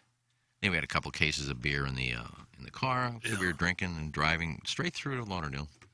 Didn't even stop. Yeah. See, back then you didn't really think about it. Now you do think about it because you see what happens. You just pile right in the car, drinking all night, just get in the car and drive home. What were we thinking? What were we thinking? Alan Daville just texted the UPS driver is calling in to tell his tales from the road, I'm told. And so I think we have him on hold. Hello, UPS driver. we got him. I mean, this Hello, is UPS driver. I hope this is you. Yo, this is Al's buddy, Clyde. Oh, okay. So you are a UPS driver who Al claims has made mud several times into a Publix bag in the back of the truck on And a I hot like summer the day. decision in the Publix bag. Those are thick. Well, necessity is the mother of invention, they say, and I deliver out in the country, and sometimes you're faced with a tough decision of, do I clinch for 20 minutes, or do I just make dookie right here? Oh, get yourself regular, man. Dookie. Hey, sometimes you got to have a couple extra cups of coffee to get going in the morning. They hit at the absolute worst time, too. Oh. Now, how do you do it? The UPS truck definitely has one door wide open, correct? I don't know the parameters of the truck. If you have like a back little changing area, do you do it in the truck or do you like run outside? So this is not in the UPS manual. This has been passed down through lore from UPS driver to UPS driver. We have a garbage can in the truck. Nice. And when times hit tough, you take that garbage can, and we've got bags that we wrap packages in when it starts raining. You take that bag, you stick it in your trash can, go in the back, and pray to God it's not summertime because it's about 150 degrees back there. So not only are you having to make mud in basically a bucket, you are pouring buckets of sweat while you do so. Get yourself regular. But it kind of like, putting butter on somebody's head to try to get it out of like a banister. It actually may just... it just slides right out of there, no doubt. You're in and out, lickety-split. Any young aspiring UPS drivers that might be listening to this, make sure that you keep a book bag with toilet paper and baby wipes. And that's not in the manual. That's not something That's that they not in the manual. That's a pro tip. This is the luxurious stuff that they don't tell you about when you start driving at UPS. But if you're in a city, you just stop. You stop at a convenience store, is that right? Course. Yeah, you can go hit a Quick Trip or a gas station or run into a Publix. Wonderful facilities at Publix, highly recommended. Really? But when you're out seeing more cows and horses in the country like I am every day, What are you delivering to those people in the country? What are they getting? Tons of Amazon packages. The most random thing I've ever delivered is a bull specimen. A bull specimen. Wow. Bull specimen? Really? Like Jimmy the Bull? Specimen. Take that for what you will. Oh, I hear what you're saying. Now, have you ever come across a situation where you were delivering something that the FBI got a hold of? Maybe like somebody's mailing drugs, or have you heard stories like that, or is that more USPS? I think that's more USPS. Okay. That makes sense. Huh. Man, this is good insight. I really like the trash can, though, as a game changer, because if you had to hold that bag or had to, like, put it in, like, in between your, like, armrests, you know how some people that make it much more... much more... So at least you have the can that... So you don't have... It's one less thing to hold and to worry about. Yeah. So I guess if you're looking at a positive, maybe that is one that you can just... a very minor positive, but yeah, you could take it that way. Oh, nice. Well, we appreciate the call. I love the insight, man. Mad Pooper. Yeah. Thanks. Yep, no problem. Go Dogs. Yeah. Thanks, FC. And you could tell he had that Atlanta twang. Like it seemed like it was him. Yeah. And then the Steve Schmidt Key of North Carolina phone lines are blowing up. This is Jennifer. Yeah. We got a girl on the line. Hey, Raby. That's who it'll be. Yeah, it's Rapey. Oh, son of a... What up, Rabes? Hey, Chris. Nice ball. All right, 3 things. Okay. Ooh, 3. First of all, Plowsy, there's nothing tedious about journalism school. Yeah, I know. I try to make it sound cool, but it definitely is not. Yeah, it's not tedious. Second of all, we had a young fellow in our fraternity at Mizzou who went out one night, had a little too much to drink, and got scooped up by Liquor Patrol. Nothing too serious. They took him to the drunk tank for maybe an hour or two, and a couple of us had to go and pick him up. He had been there for an hour and a half, and when they took us back to get him, he had his shirt off and was doing push-ups in the holding cell. A couple tattoos they didn't have before. And he looked up and he said, do the time. Don't let the time do you. And we were like, yeah, we don't know. We don't know. Yeah, I wouldn't pick him up after that either. Yeah. You can live this hard life. Listen to and finally, Mr. Lick sucks. He does. Nice. He is awful. And listen, buddy, stop playing the Chili's card. It's not my fault. That's the only thing open at Lambert International when you're trying to get a little bite in a brew before a flight. Sorry if you do most of your travel by Megabus. Some of us actually go wheels up. So that's where the Chili's comes into play. I'm sorry if there's no, Spiaggia in Lambert International. So, Licks, I tried to give you the benefit of the doubt. You suck, dude. Like, you are brutal. Stop calling in. Stop telling us you're going to call in. Yeah. We, the listeners, demand you don't just drink bleach, you just go away. Just go away. Mm-hmm. Never text in, never call in. That's all I've got. Iggy, let's take on Licks and somebody else. And we got 2 tee times today at 1 o'clock if you want to come out. I said I did. Jackson told me that I should check with you. So. Oh, come on out. We got 2 tee times. All right, we're setting up tee times, Doug, on air. Right. All right. Well, I'm getting my first 18 in right now. We're on number 6 at Gateway, so I got to go. Okay. Hey. Yeah. Licks, make like Doug and kiss my butt. Hey, all right, knock it up. 6 at Gateway. That's the par 5. Not too long, Iggs? No, that's actually one of my favorite ones on the track. Am I right? Is that the par 5? I can't remember. I think 7's a par 3. 8 is that par 4. Are we going to go through every hole? Just real quickly, Doug. Par 4 that goes, and then 9 finishes up more towards Yeah, 5 to the par 10 3, tee. right after that long par 4. Yeah. Or par 5. I guess that is a par 5. Yeah, no, 5 is the par 4. That's kind of long. 4 is the par 3 after the long par 5. All right, we got that nailed down. Raby, you want to put Gateway Layer from Tervis Paris? There's an audible yawn from Ken Strode sitting right there in front of the Learn poster. Yeah, I yawned. He was uninterested. No, I guess yawned. I guess we should close out our Munganess 7 o'clock hour. It is 8:08. Thought it was a good hour. Strong, good healthy hour. Prison talk. Two more. For the C team, not bad. I think we're more the JV team. Some of our guys, 2 of them at least, have been in prison so much they keep wondering, hey, what's it like on the outside? Have you been on a JV squad? I was my freshman year, and you play after your friends play, and the crowd just is already over. The 25 to 22 game they just watched, and now they're watching worse players. The JV would play after the varsity, were you? No, it would be. It seems like unfair. The sophomores would play, and then we would play on a different night. We didn't play on the same night in varsity.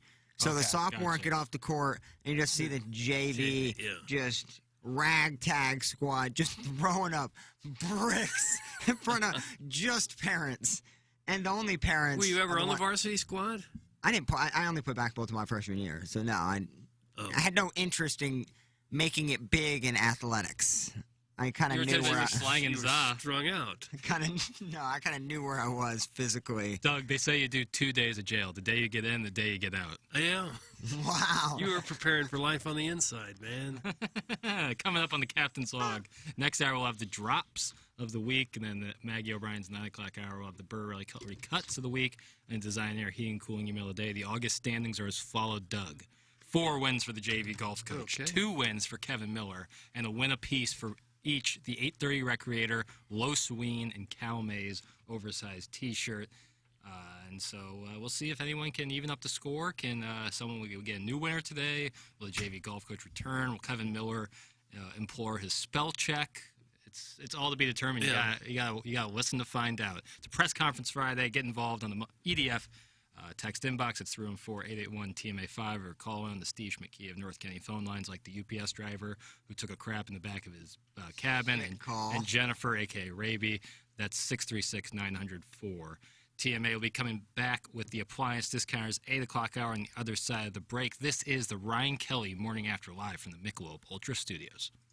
Here's Action Jackson with 3 more ways to get TMA content. Check out listener rewards on the new TMA mobile app. Watch the show live on the TMA studio cams. Find it at TMASTL.com. Get the podcast on the TMA app. Download it now. Thanks, Jackson. It's the Ryan Kelly Morning After on 105.7 FM HD2. This is Tim McKernan. I'd like to tell you about a company I started just a couple of years ago and they still own.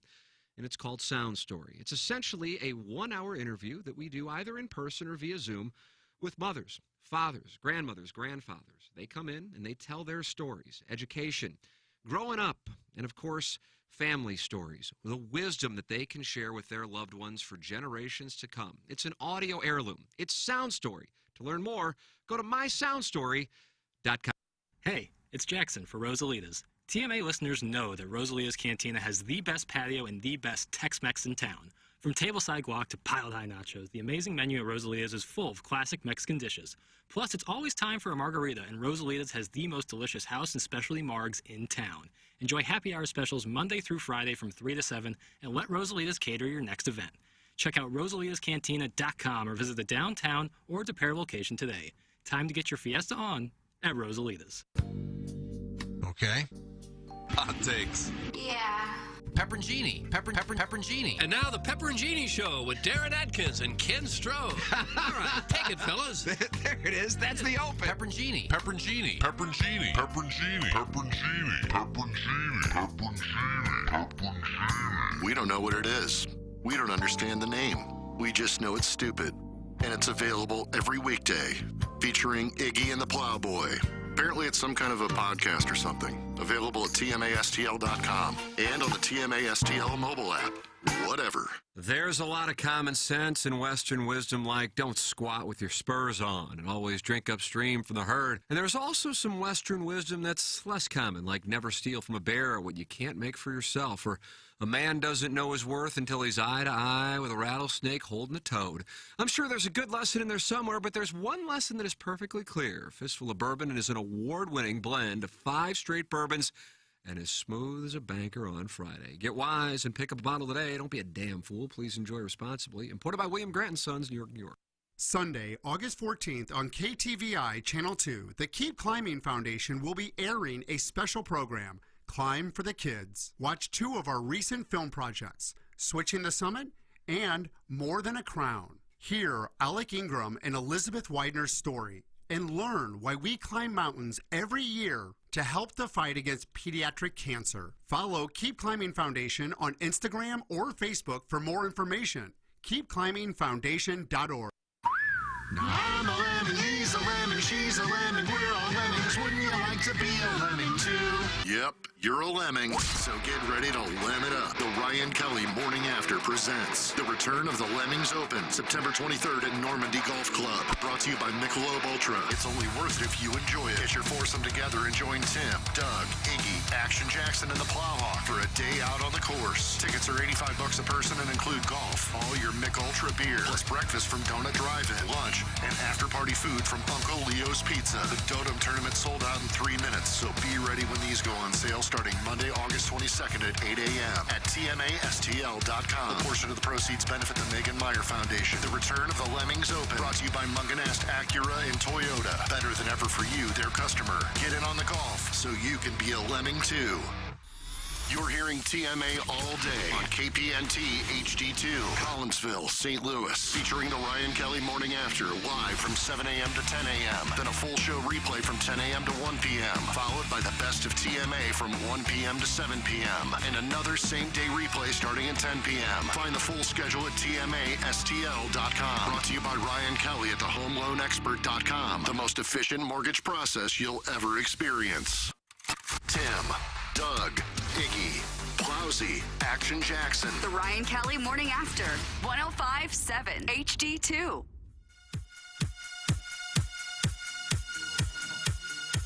Feel this one, though. This is Bang City here. Oh, yeah. Give me that daddy This butter. one's playing at all the clubs. Give me Yeah, that we're daddy playing this butter. over the weekend. Give me Brewers in that daddy town. butter. We'll have played Give that me for the that final daddy song, butter. last call. Give me that daddy butter. Give me that daddy butter. Give me that daddy butter. Give me that daddy butter. Give me that daddy butter. Give me that daddy butter. Give me that daddy butter. Give me that daddy butter. Give me that daddy butter. Give me that daddy butter. Give me that daddy butter. Give me that daddy butter. I think my head Give me just that has daddy butter. I'm a slut. That 50, they tell you. I'm a stepdad. I'm a slut. Colon cancer is one thing you don't know you have it. I'm a until you stepdad. feel it. It's too late, and it's very curable if you get it. I'm a stepdad. I'm a slut. Give me that daddy butter. That's what this song is about. Give me that daddy butter. Give me that daddy butter. Give me that. Give me that. Imagine this is like Gets your dark at the end, promo to you know. get you tested. That's when you're dozing in and out. You know, you tunnels, had the anesthesia. Tunnels. Nice hole, Bill. Tunnels. Nice hole, Bill. Tunnels. Tunnels. Nice hole, Bill. Tunnels. 12,000. Welcome back to the Ryan I'm a Kelly stepdad. I'm a slut. Morning After. Popular one. Why is This our audience is so darn gay? The Appliance Discounters 8 o'clock hour. Appliance Discounters, your hometown appliance source featuring major brands like GE. Yeah, Doug, I remember after Chadwick Boseman, he, of course, portrayed Jackie Robinson in the film 42. Yeah. Great. He And died. T'Challa and Black Panther. Yeah, yeah. He died at 43. from stage 3 colon cancer. So after that, apparently you don't know you have it. Right. There's So no real symptoms. They say like prostate exams start at like 40, and like if you have any like my buddy has family history and he's my age and he got a colonoscopy just because like you can never be too safe. No. Nothing hurts. Doesn't hurt. No, it feels good, right? No, it doesn't feel good. There's two different kinds of anesthesia. There's one, I guess, where you're still awake, but you don't. It's more like a local anesthesia. Sure. And then there's one where they put you completely out. You don't feel a darn thing. Which did you go? You go all the way out? Yeah, I always have. Yeah. But then the insurance company said, well, wait a minute, you picked the more expensive anesthesia, so we're not going to cover. So I said, I didn't pick anything. I just went in there. They gave this to me. Well, you could have had the anesthesia that would have only cost a couple $100, and you got the anesthesia that cost $1,500. So we'll only cover the minor anesthesia, not the whole. Great. Well, you could have told me that before I went through this. You have to drink that liquid too, right? The night before. You used to. Out. I don't know that. I think the first time I did it, it was a whole ordeal. It's like you give yourself a day because it's just a major process. And the second time, it was like next to nothing. Really? Yeah. Nice. So I think it's not near as bad as it was. Yeah. Well, maybe get recreational prostate exams too, whenever you can. Well, from what I've told, they don't necessarily do that the same way either, because I haven't been in a couple of years anyway. Moon River. This song makes me want to get naked. That's from Billy Haywood. Of course, Doug, he was the manager of the Twins. Yeah. 12-year-old. Yeah, and did a darn good job, too. I coached it up until Ken Griffey Jr. shocked the world. Fabulous catch. Yeah. Fantastic. I love. So we were talking about this on, and this is actually pertinent because the Field of Dreams game was last night. We were talking about this on Balloon Party. I was getting chastised because I like Field of Dreams. It's just not my favorite. I think they lay it on a little thick. Yeah. I have that muted on Twitter. Field of Dreams game? No, I just have Field of Dreams muted on Twitter because it's cool to watch, but they market it way too. It's just they put it on way too thick. Did you watch any of it last night? I watched a little bit of it. I watched it too. It's cool. I think it's cool. Yeah. But it's also with the Reds and Cubs like. Hard to get into that. They did a long interview with Joey Votto while he's playing first base. That's also the problem. It's too sticky, but I do love the overhead shots. Yeah. Like, stadiums look cool now, but if you've seen one $2 billion stadium, you've seen them all. Do the game count? Yeah. Sure. But having cornfields in the back kind of reminds you of Little League a little bit, so kind of nostalgic. So I like it. I guess you figure if you're going to talk to players during the game and play grab ass, just put two crap teams in there because and they did. Teams playing for titles and division titles and playoffs, they're not going to talk during the game. Who was it last year? The White Sox and Yankees, I want to say? Yeah, and I don't remember any interviews on the field during the game. It could have been that's why the team said, okay, you can mic up Votto. It's not going to make a difference. Right. Yeah, I feel like depends on your position. Like outfielders, I feel it'd be better to mic up because they're not like if there's a ground ball, they're not moving like a ton. Yeah. They're not like but a first baseman, the second a ground ball goes, they're sprinting the first. Yeah, well, they can just stop talking. In the All-Star game, they had the pitcher mic'd up. Yeah, that was... asking him questions while he's looking in for the sign. Well, those games don't count. I know, but it's still a lot. He's still out there throwing the ball 90-some-odd miles an hour. Line drives flying all over the park. You'd think you'd want your wits about you. They often interview during the game, not just this game. That's from Walrus King. I know. Well, ESPN. I feel like whenever ESPN. Well, people that aren't playing. Oh, they do. They'll have in between innings. You may hit the manager, and like Wainwright was on there, he wasn't pitching. Sunday Night Baseball, they mic up players on the field. Yeah, but I think they. But you talk to him while the play's going on? Yeah, sometimes. Yeah. Well, that's stupid. See, the NFL does the mic'd up, but it's good. They're not talking to anyone. It's kind of just gnat sound of games. Well, and you have to always tell the people you're around, hey, I'm mic'd up. Yeah, hey, I'm mic'd up. So, crazy. yeah, I think that's fine, and then you play the audio back after the game once you edit it, bleep anything out, and that's a cool little promo video you can do. It is awesome. What they do in MLB is just trying to make it too cute. And I don't think that gets the younger fans involved if you interview players.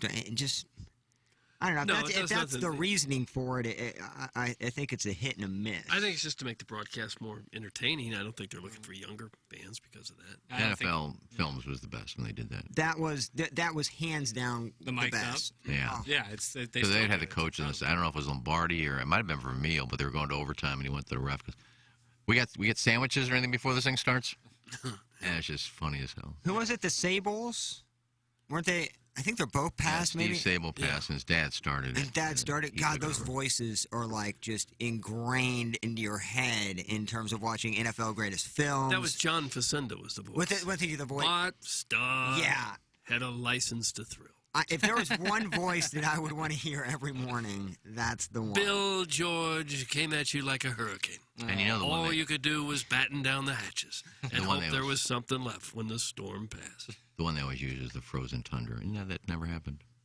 There's never a soundbite that says the frozen tundra. Frozen tundra. This is the Appliance Discounters 8 o'clock hour. Plowsy, can I hear a little bit more about the fine folks over at Appliance Discounters? Oh, absolutely. If you are in need of an appliance right away, you won't wait weeks at Appliance Discounters. They have an 80,000 square foot warehouse filled with GE appliances along with other brands. You can't wait weeks when your refrigerator, washer, or dryer go out. So come into one of their showrooms today, and they'll deliver tomorrow. If you're building or remodeling your home and don't need your appliances right away, they can hold them for you. And remember, you can always shop online at theappliancediscounters.com. It's Appliance Discounters. I want to tell everybody about the Wolf Pack. So you've probably been hearing a lot about rising interest rates and the shifts in the market. But if you're looking to buy or sell a house, I'd like to talk to you about Trish Wolf and the Wolf Pack. The Wolf Pack is a top-producing realty group servicing the entire St. Louis metro area and surrounding counties all the way out to the Lake of the Ozarks. Oh. People may have a lot of questions about this current real estate market from either a buyer's or seller's perspective. Is it a good time to buy? Did I miss out on that seller's market from the past few years?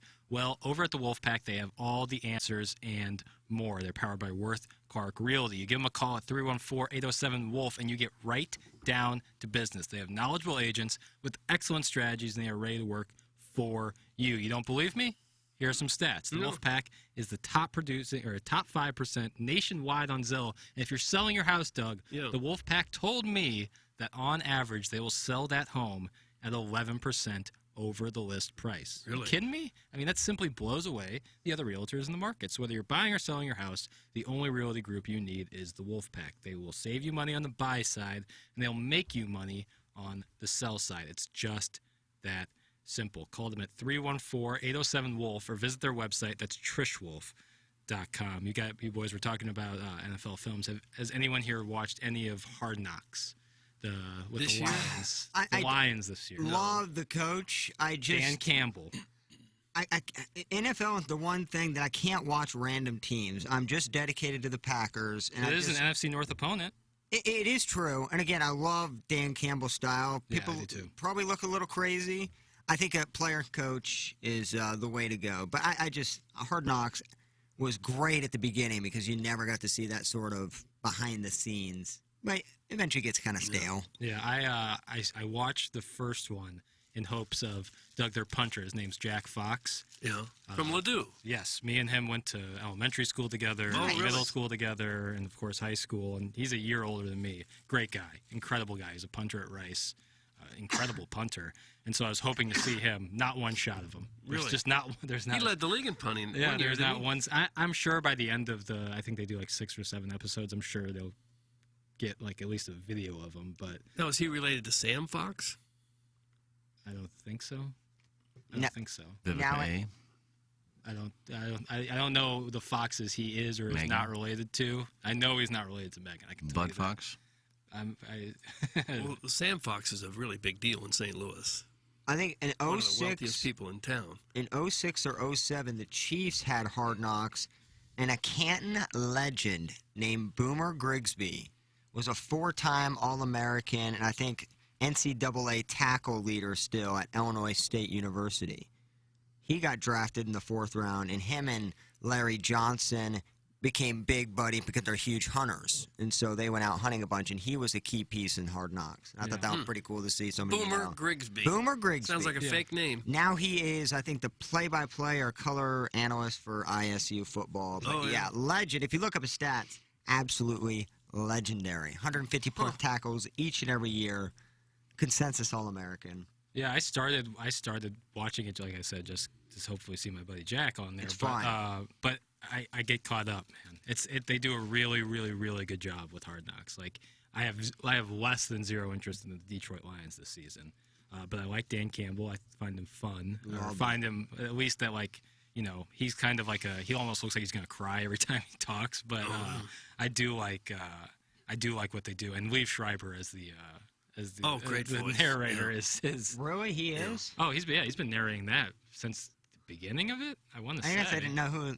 Yeah, who Liev it was. Schreiber, his brother, of course, Pablo Schreiber, who was in season 2 of The Wire. He is a very underrated character in like the X-Men movies. Pablo? Liev, yeah, he's great. I believe Pablo is also in Orange is the New Black. Yes, yeah, he is. I don't know if I know. He's what big. his He's like brother 6'5". looks. Yeah. What's the name? Pablo. Pablo Schreiber, brother of Liev Schreiber. Yeah, he 4 got- episodes, Jack. You've never watched this show. It's from Lady Gaga's Fupa. I have. Oh, dude, those are brothers. Sorry. He got one of the inmates pregnant. Did he? Yeah. Was he? Yeah, a he was guard? the guard. Yeah. In season 1 and 2, I think it was. All right, so Sonia has texted this in now 10 40 times. times. Block him. So I'm disappointed in the show. Why haven't you discussed that picture Tommy Lee posted yesterday? That wasn't a hog. That was one monster, one-eyed Razorback hog. That's from I couldn't find the picture. I clicked every link I clicked on. They had it blacked out. Yeah, I guess Tommy Lee put a full frontal nude shot up, Doug, of his love. And if you- he did. And if you didn't, Sonia's upset we haven't talked about it. Where was he? Where did he put it? 'Cause I know Learn got it. Of course. No, I didn't know what was Doug. going on. Learn said I started the day with the Tommy Lee D pick. All right, oops. So it was all over the place. I got an article for you, Eggs. Oops, Tommy Lee did it again. The Motley Crue drummer, aged 59, posted a full frontal nude photo on Instagram showing almost all of his manhood, but then deleted this not safe for work snap. Oops, the musician captioned the snapshot, posted the wee hours of Thursday morning. Before the naked image was deleted, 1.4 million followers, fans, and friends collectively gasped at this nude pic. Oh my God, his wife, Brittany Furlong, commented. Influencer Daniel Mack. His wife is named Brittany Footlong? Furlong. Furlong. I don't know who that is. that's a nice. I mean, if you're showing a D pic, you might as well have a last name Footlong. Well, and it's close. It's close to that too, and then some. It's big, Doug. Instagram has a firm no nudity rule, and it wasn't long before Lee's post was taken down. Of course, the image has since made its way to Twitter. Well, I didn't expect this when I opened Instagram, one fan joked. Please put your phone down, another pleaded. Your drumstick fell out, the user joked. Oh. The LGBTQ dating app Grindr wrote, wrong app, babe. That's Tommy Lee. Yeah, I mean, they got like this pic. Yeah, he is just butt naked. Oh, my God. Where's it at? I gotta find it. He's looking for more attention? Check out Twitter. Yeah, I don't, I guess. I don't know why you would just post a naked photo on Instagram, but... His love is infamous. It has stories attached to it. Does it? Right, well, this isn't the first time the public has seen his ween, right? He had the sex tape, right? Yeah, that's where everybody knew how big it was. Yeah, right when they So saw this the is a sex known tape. thing that Tommy Lee's home? Doug. It's time to leave it on Twitter. No, I don't think he posted on Twitter. I think other people. I think if you search Tommy Lee, you could probably find it. And don't click on the TMZ article. I already And did. please don't It's show the camera the picture of it. Yeah, we don't need to get the kicked YouTube. off. Someone just sent it in the text inbox.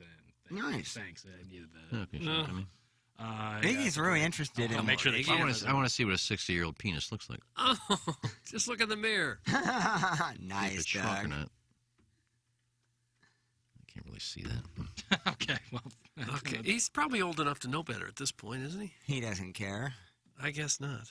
Yeah, I mean, That's the difference between, we were talking about the Woodstock 99 documentary, the difference between the Netflix one and the HBO one.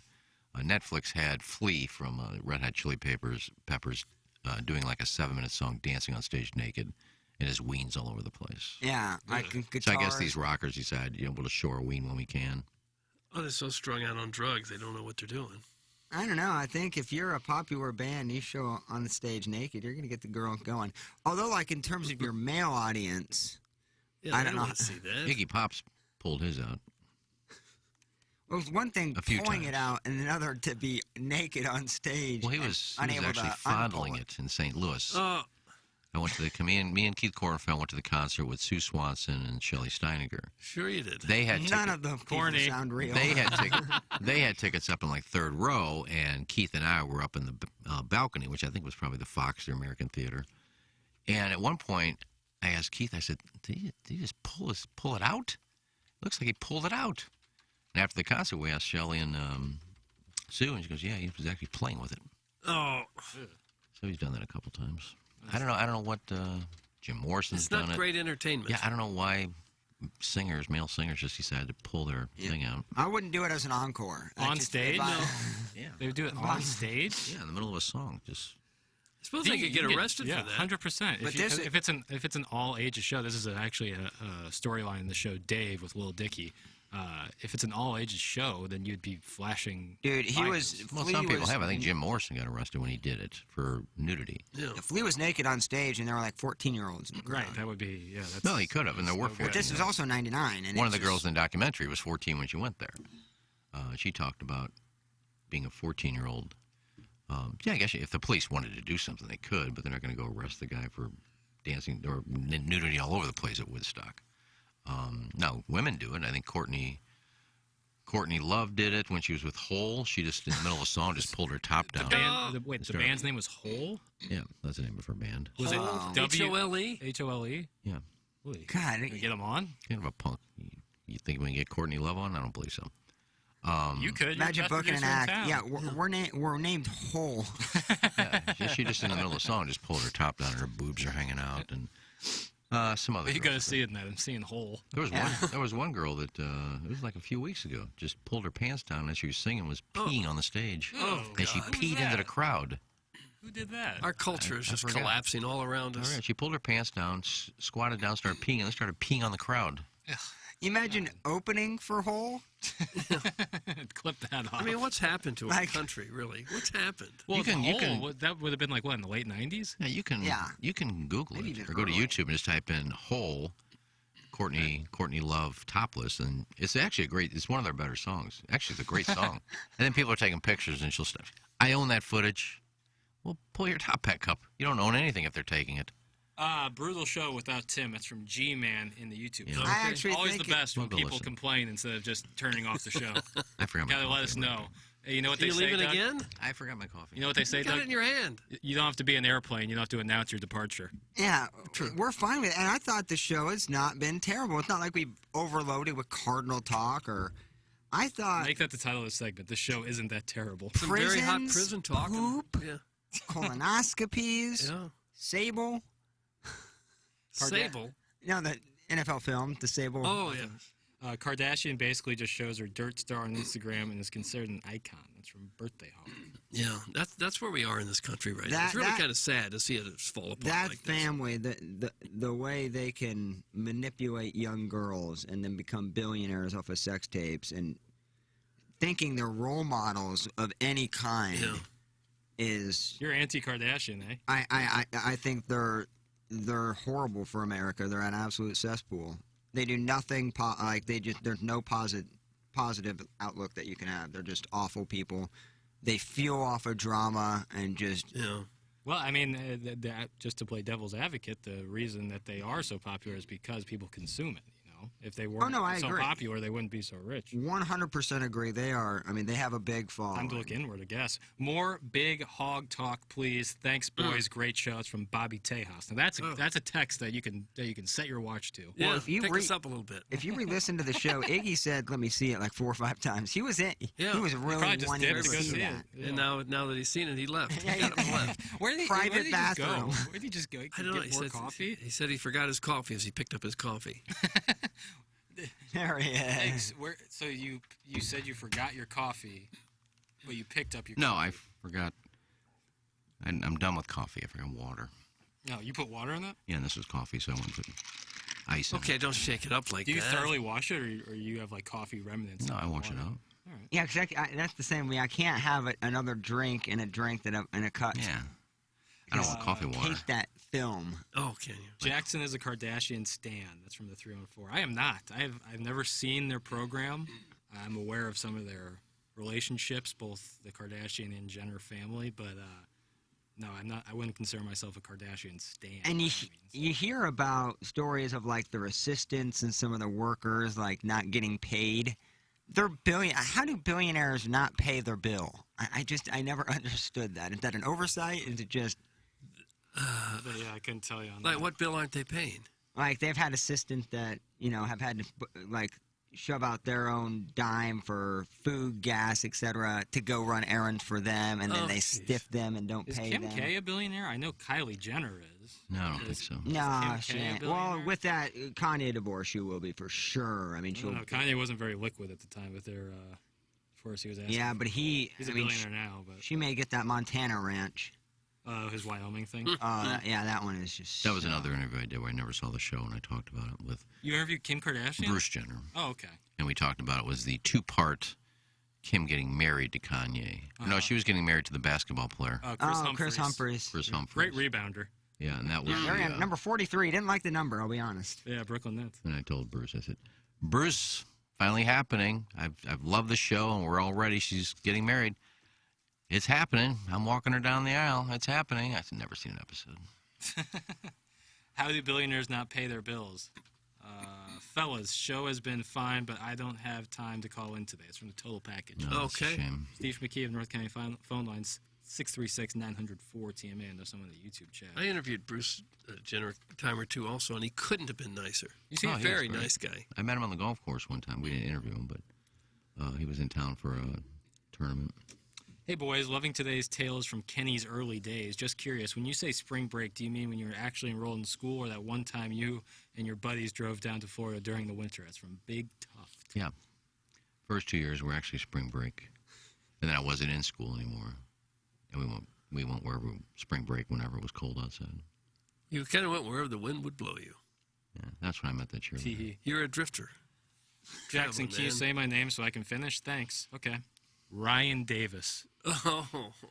I will ask her a favor while I'm thinking about That's what this show is. Favor from who? Well, it's about charity. Jackson going to the game tonight, and Jackson is going to give me one of the 82 World Series throwback jerseys for Gobble Boy. Oh, is that the giveaway tonight? Yeah. Yeah. I think tomorrow is the double bobblehead of, I guess, Daryl Porter and Suter.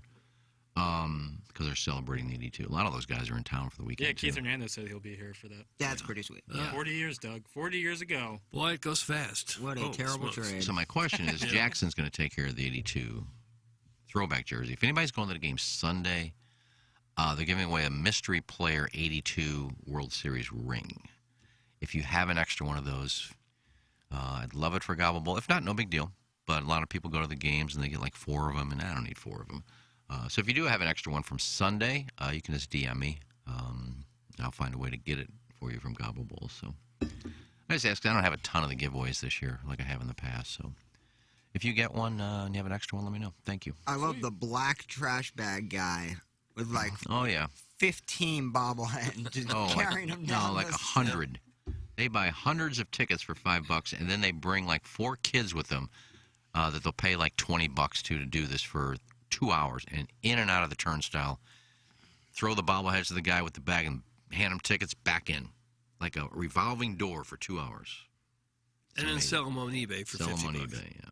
That's why I got kicked out of the St. Louis Blues Lounge, because they were doing that. with selling the, Robbie Fabry's pube. Yeah, with the Winter Classic gear, like Back in fans jail? trying to sell like the stocking cap for like $250. It's like, dude, that's not what this game and event is for. It's price gouging third party. Yeah, So it is what it is. Doug, Jordan Montgomery on the bump tonight. got him on my team. Brewers. Have Oh, you? nice. Yeah, so second start for Jordan Montgomery for your Redbirds, and I think Eric Lauer's on the mound Yeah. for the Brewers tonight. 8-game winner. That leads me right into my Urban Underdog Play of the Week, Nice. Doug. It leads me right into the Urban Okay. Underdog Play of the Week. I'm going to be at the Cardinal game, so I'm going to make a Cardinal play for our Urban Underdog Play of the Week. I am sick of losing these. I am so done with. I want to give the people something, so I'm going to take something that's certainly a value play. It's going to be plus money, but it's not going to be crazy. Cardinals. Brewers tonight, Doug. Eric Lauer on the mound for the Brewers. The Brewers just came off a sweep of the Rays. 2-game sweep, but a sweep nonetheless. And so they're warming up. The Cardinals, I feel like the bats are going to be popping tonight. The over-under is 8. I'm going to say the Urban Underdog Play of the Week is over 8 runs. I want to be at the Cardinal game tonight. I want to see a high-scoring game. I'm like you, Doug. I don't want to see a pitcher's duel. No, I don't want it to be like Jordan Montgomery's last start that was 1-0. I want to see a high-scoring baseball game. So the Urban Underdog play of the week is the Cardinals and Brewers over 8 runs. You get that plus like 120, so you'll make a little bit more money on your action. You don't have to worry about the juice. Yeah. I thought all over-unders are minus 120. This over was plus 120 that I saw. Either way, take the over. I don't care what the number is. Okay. It's going over tonight. Don't worry about the juice. Get loose with Urban Underdog. Oh. So when you're at the game tonight, you have an Urban, or if you're watching the game, you have some Urban Chestnut, you get some Urban Underdog Pale Ale, hoppy, citrusy, delicious. You get that Urban Underdog American Lager, just a clean, crisp beer, or the ultimate summer beer, that Urban Underdog Lime. Available anywhere quality local beers are sold. That's Urban Chestnut Brewing Company. Good dudes. Okay. Oh, great dudes. Great beer. Cardinals are swinging the bats pretty well. Yeah. But Montgomery's a pretty good pitcher, and if he holds the Brewers to just a couple of runs, you're going to need the Cardinals to score a lot. Hey, get Paulie D, Doug. That's what I said. Doesn't Lauer have his ERA under 3, I believe? Let's find out. He's got 8 or 9 wins. No way to know that. No. I'm not going to look it But up. see, when you're going to the game live, I like a quick pitcher's duel. Enjoy your beers, have a good time. Tonight, it's not going to be hot. I kind of want to hang out there. Yeah, you're right. The weather is, and it's a Friday. You don't have to work the next day. Yeah, you maybe want to kind of have fun. Yeah. I really wanted to go to the Yankee series last week, but I mean, 48,000 people. And there's nowhere to get tickets. For 2022, Eric Lauer has a 3.59 ERA, 8-3 on the season. Yeah. And a whip of 1.2. Yeah, he's a good pitcher. Yeah, he is. And Jordan Montgomery, I mean, geez, if he can About the repeat same his last pitcher. start. Yeah, they're similar. But we still like the over, though. We still like the over. What are you going to do? Jackson, will you be standing in the bleachers dressed like the Unabomber again, or are you actually going to take a girl for once and do this thing called trying? That's from Carlos Spice. I'm going with my buddy Pete. So. Well, he'll dress up for you, won't Gangster he? Pete? No, not Gangster Pete.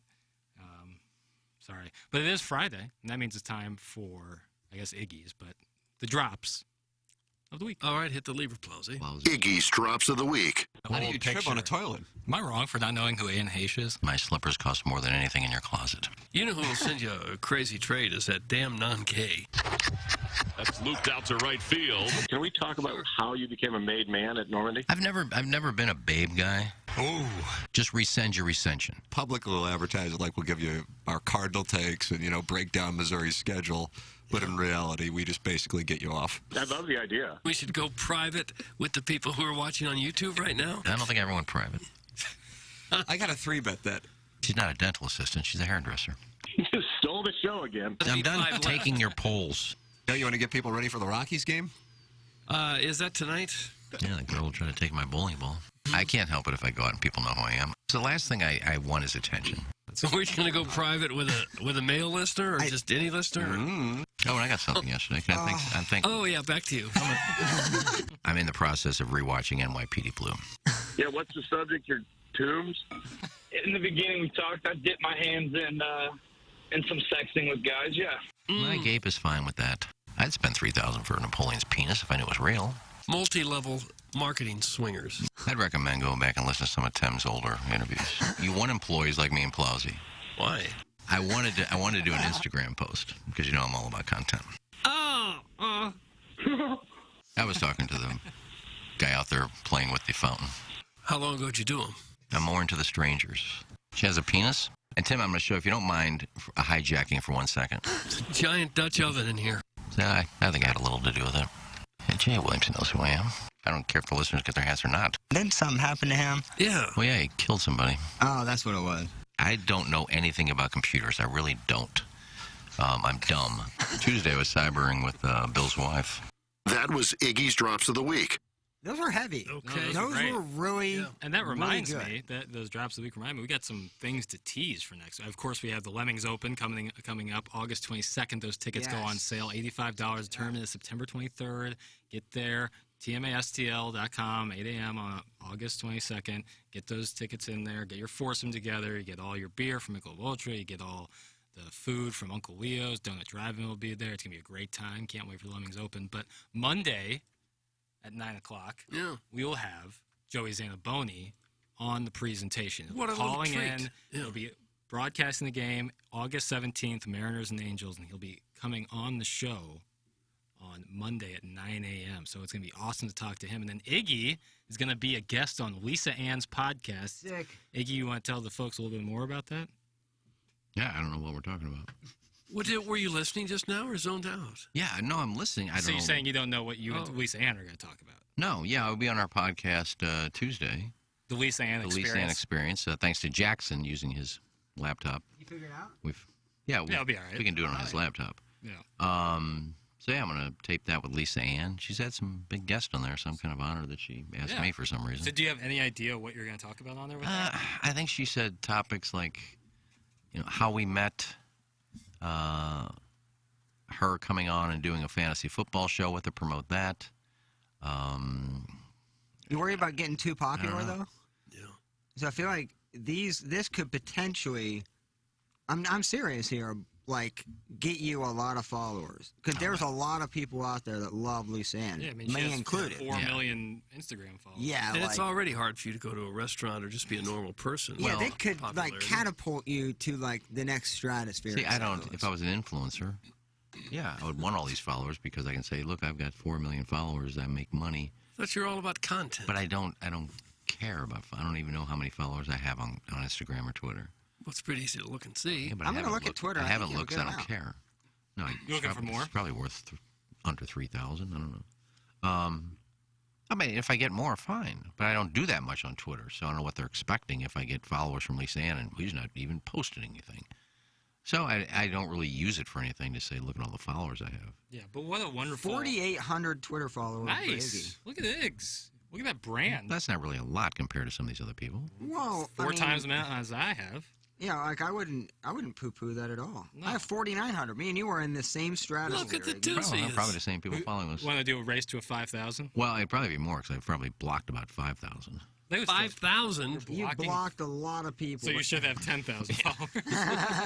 That's you on blocked, them. You Yeah. blocked as many as you have. See, if I cared about followers, I wouldn't block all these people because it knocks my numbers down. You block a lot of people on Twitter? Yeah, Twitter, Facebook, The fan gram? page. I don't think I've blocked anybody. Well, Instagram, a few that I've blocked on every social media outlet I have. No just to one's make safe sure. on any platform, Doug. There's a couple of them that if they say something mean to me on Twitter, something I know it's really mean spirited, I'll block them. Same with Facebook, but there's a couple I had to go search and make sure that if they were following me on all my platforms, I had to block them on everything. Speaking of Instagram, Doug, great picture of you holding that camera the other day. Sick. Yeah, I found that in a bunch of pictures. Is that Rochester? No, that was Miami. Was that really? You look young. Like, well, I was young. I thought you were still in Rochester. I think you looked. I think you looked. What was the belt around? That was the battery pack for the camera. Oh my God! Was that like 30 pounds? That thing? Close to it. That is the heaviest camera ever made. The old TK-76. It looked like you were holding like a commercial bus on your, or on a bazooka of some on sort. your arm, and you had like a Batman utility belt around you, and that's what you had to do. And now, what do you do when you go on story? You just hold your phone up. Yeah, right? that's what I do. And back then, it had big 3/4-inch videotape too. That was a whole separate piece of equipment that a grip would have to carry. So, but before that, like when you were in Rochester, would you have actual reels of film when you would go do Yeah. stories? Oh my God! I didn't have to shoot it in Rochester. Right, no. right. But in Miami, you could in that picture you could see the face of a guy very ambitious, thinking his career is about to take off. I was so happy to be out of Rochester, I bet, man. Florida. That I was saying, oh, better Who get were this you? right, because I had shot very little. Yeah, you And lied. Didn't you fake the video? Kind of, yeah. Took some like 'Cause other reels. Florida's a non-union state. You don't have to be, as opposed to St. Louis, where you have to be in a union to work here at a TV station. You didn't down there, so you could do everything. And so they said they were looking for a jack of all trades. This is when local TV was booming, and we'd have 7 or 8 people salad just days. in the sports Yeah, department. 6-figure salary just everywhere on the There was set. quite a few of those. Yeah. The salad days. And so they said they were looking for a sports photographer for the most part, but he would also do some reporting and anchoring and everything. And I was working in the 143rd market with snow up to my eyeballs, as opposed to Miami, which was like the 12th market at the time, 12th, 13th, making 5 times the money. I said, sure. Videotape, yes, I love that. I hadn't that done my any of third it. time. I hadn't done any of it. So I went down there and said, your camera's completely different than what I used in Rochester. You better show me how to turn this thing on, how to run it. Oh wow. But, it took a few days and had it. It's not like we shot when you're shooting an interview, if you can't do that with just a couple lessons, then you're really hopeless. Yeah, you're out of. And that job's all about repetition. Did you white balance That's that the shot? I had to key. remember to white balance. Yeah, Bring a white sheet of paper. somebody's shirt or something, a hat. Right. Yeah. My Zoom scan. in on it, hit the button, and white. Because if you didn't, it'd be screwed. But now the cell phone does it all for you. Right. And it's better, and the pictures are better, much better. It's crazy. Doug, recreate that camera photo, but no clothes, just camera and belt. That's from Lady Gaga's Meat Suits. Again? Who was the guy in the Net Huggers you were interviewing? Yeah. Ray Hudson, soccer player. Oh, yeah. He was a star of the Fort Lauderdale Strikers. And From England, and just a hoot. Really funny. And Doug, then the camera person would take a seat on the ground in the middle of the shoot, right? That's from the Birthday Hawk. No, didn't usually do that. But was it a golf tournament you were at where someone just lied down in the middle of the fairway? Oh, that was here, yeah, at Forest Hills. No, what's the one where the women played? Forest Hills. Forest Hills, yeah. We had a photographer, a girl who was quite heavy at the time, and walking through the golf course covering that tournament, she ran out of steam and just laid down, claimed that she was injured or having a heart attack or something. They had to stop the tournament. Ambulance came. A football fake injury where you just catch it. Kind of, yeah. Giants on Monday Night Football. The soccer player hurt his ankle, that kind of thing. That's a hilly course. I did that when Erica Wyckoff's strap broke. I said, you carry it. And you wonder why you got stiffed. The dedication. Didn't she stiff you on the tip? No, she had promised 10%. If she made the top 20. And she did make the top 20, but you didn't see that 10%. Finished 8th. Oh, wow. And then she gave me the typical 500 for 5 days of work. I said, what happened to the 10%? Yeah, where is it? No, you're just a local caddy. We agreed to $100 a day. I said, but you also said 10% if you finish in the top 20. I believe 8th is top 20. That's your first 10 of your life. Whatever. Yeah, you were reading putts left and She right. never coughed it up. You signed a contract? No, just an agreement. Handshake deal, Doug. So maybe you need to sign. She gave me the golf bag with the broken strap. She goes, here, I got the new one. She goes, here, you can have the old one. You didn't want that. I took it home. It was in my closet for like 10 years, and I finally gave it away to somebody. It says Erica Wyckoff on it. Gary, Indiana, or wherever the hell she's from. Gary, Indiana. Engineered Design Facilities is a sponsor of the Text Inbox Plaza. If I could hear a little bit about Engineered Designed Facilities. Engineered Design Facilities Fire Division is now testing, inspecting, and maintaining the fire system on all commercial kitchen and restaurant hoods. If you have visibility to your company or place of business's commercial fire alarm panel and system, please email fire@edf-rg.com, and they will have a technician come out and provide a free evaluation of your system and offer the most competitive contract pricing in the market. You can also check them out anytime at www.edf-rg.com, the official commercial fire alarm services and solutions provider of TMA. EDF is Missouri and Illinois preferred full-service vendor for licensed and certified professional servicing, monitoring, and testing for fire alarm services and systems, fire suppression systems, fire alarm system monitoring services, tenant improvements and construction, security access and monitoring services. It's Engineered Design Facilities. Check them out at edf-rg.com. Engineered Design Facilities. Plaza, I'm going to call for audio, but it was in yesterday's audio fun folder. Oh, that's very easy to do. okay. I assure you, I do have, Doug, the capability of being that chameleon-like where I can just instantly. What do you want? I want the Mariners and New York Yankees balls called. But before we do that, Doug, the sign above my head, I can't read it. But It says Michelob Ultra, Oh, 2.6 carbs, 95 calories. That's all you get. But what you do get is a great tasting beer. Good for the golf course. I was actually drinking some at the fabulous McGurk's patio last night, and there couldn't be better weather. That is quite a in patio the there. country. With that patio, we're right by the fountain. That breeze. It was dusk. Koi It was around pond. 7:30. Koi pond. Yep. What they've done out there. I know they're not the sponsor, but you do have to call out local restaurants that go above and beyond in terms of the ambiance. One of my favorite spots in Sewell. Absolutely, but enjoying plenty of Mick Ultras. I think I got 4 of them. Yeah, so this- did you really? I did. So I'm going to lead into this clip for you a little bit, Doug. So the Mariners, New York Yankees broadcast. I think this is the Mariners broadcast, and an awkward saying happens, and then silence. So, Okay. Plaza, if you could. Hit the lever, Plowsy. Yeah, I rubbed up quite a few balls in my life. Oh.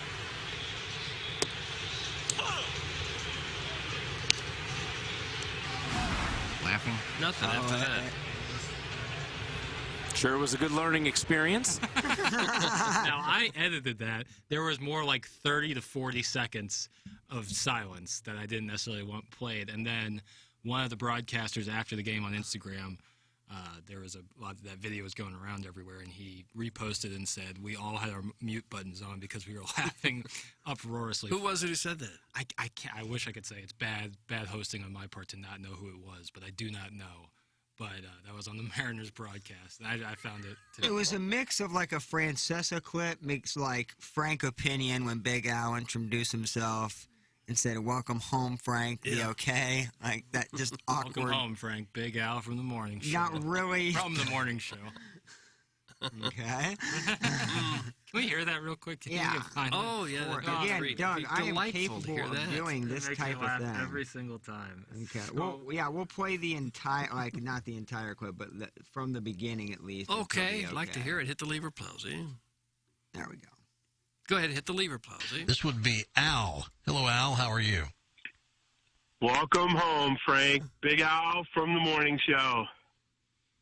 Okay. I wonder what he said next. Okay, I got it. You have what he says next? Yeah. Go ahead. I don't. Let's hear. Big Al from the morning show. Timmy's buddies, Frankie's buddies, just wanted to welcome you to the family. Thank you. Because I'm in the PM and I switched over. Thank you very much. That's all we can do. Timmy's buddy, Frankie's buddy. I love Big Al. That's my dude. That's Welcome my to boy. the family. Welcome home. When you say welcome home, that means you've been there at some point, you left and you've come back. Big Al is people love to hate him, but if you meet him, he is generally a great human being. Yeah. We don't hear much from him anymore. He doesn't have the number. He's probably still calling the old number. Yeah. No, he's called into here before. He's called in a couple times. He doesn't forget the number. He texts into 101 every once in a while. I'll see him text in and some hating on me about basketball. But that dude is very charitable, super nice, very easy to talk to, and super fun. When you walk in with a purple Blues jersey or a Marcus Allen jersey on a Tuesday, you know you're having fun. You got some confidence. Absolutely. And he's got a fabulous parking slip at the campground at the strip mall in St. Peter's. And he has a nice crib out there in Lake St. Louis. Oh, he does. Oh, he balls. Probably the most uncomfortable I've ever been when he was around. Oh, this is just a funny story. That I guess he was hungover, but it was one of our, I guess, prior to pandemic. The last time Lisa Ann was here prior to this year. Right. And she's coming in to do the show out at Normandy. Yeah. And you know where we're doing it, there's a picnic table there. Oh, sure there is. And this is at like 6:45 Yeah. because she came for the whole entire show. And Big Al is just laying, spread out on the picnic table on top of it. And Lisa Ann walks by, and he just leans and goes, "How are you, baby girl?" And she just goes, "What?" And just walked by. Yeah. There's this hobo. Like you know, she was going to stop and say, "Hey, what up, baby?" And hug him.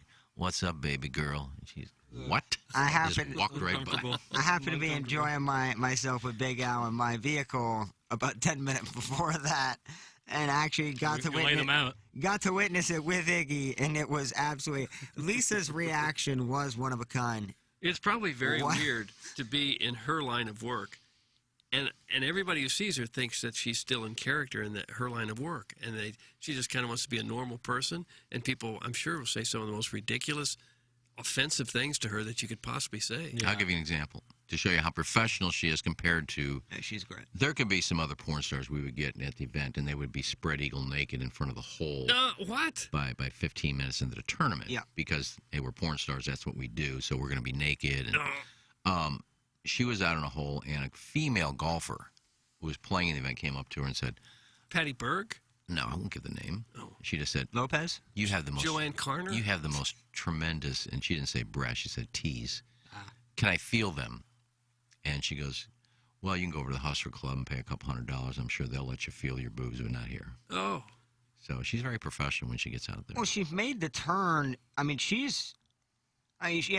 was a porn star, but I think she's one of very few that now a lot of people just look at her at fantasy. You know, wrote a couple books, fantasy football expert, XM radio, goes on a lot of different fantasy football shows, national shows in which, have a lot of family-oriented type sponsors. So I think she's one of very few that can kind of go from that industry to another one, and she's almost more noticeable now in terms of fantasy football than she is in the industry because she hasn't really been in it for a few years. And what I like about her is that she doesn't shy away from what she did.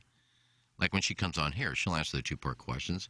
She'll talk about her career. Tim will talk about scenes she did or people she's worked with. She's happy to talk about her days in porn, where some of these girls, like Lana Rose, just, it ruined my life. I can't believe the way they treat girls. Porn is awful. They want to get away from it, but then she'll be posing with a Playboy bunny on her, and so you're trying to sell your sex, but you're going to poo-poo the porn industry. No, Lisa Ann never did that. She embraced it and still talks about it. Never poo-poo the porn industry. She has poo-pooed the porn industry many times on this very show. About Lisa Ann, about some of the things that they do. Yeah, but she doesn't say it ruined her life and I can't believe I did this, or... No, she's happy to talk about what she did in porn and her career in porn. She's open about production crews and like that she's not a fan of, that maybe kind of uses and abuses their power for younger, up and coming porn stars. Yeah. I think that's her issue is, people not getting paid enough in their early stage and kind of getting used by their handlers. And so she's open about that, but I think she'll probably tell you it made her what she is now in terms of she probably would have never had this much success without obviously being in front of the camera how she did. Yeah, so. they have the Mia Khalifas of the world that, porn is awful. Porn is awful. It ruined my life. You ask her an inappropriate question. If she wasn't in porn, nobody would know who Mia Khalifa is. Most of us still don't know who she is. Wiz. Well, if you watch porn, you know who he is. If you didn't watch porn, you don't have no idea. Where she talks basketball or starts trying to DM with players and hook up. She does a podcast with Gilbert Arenas, right?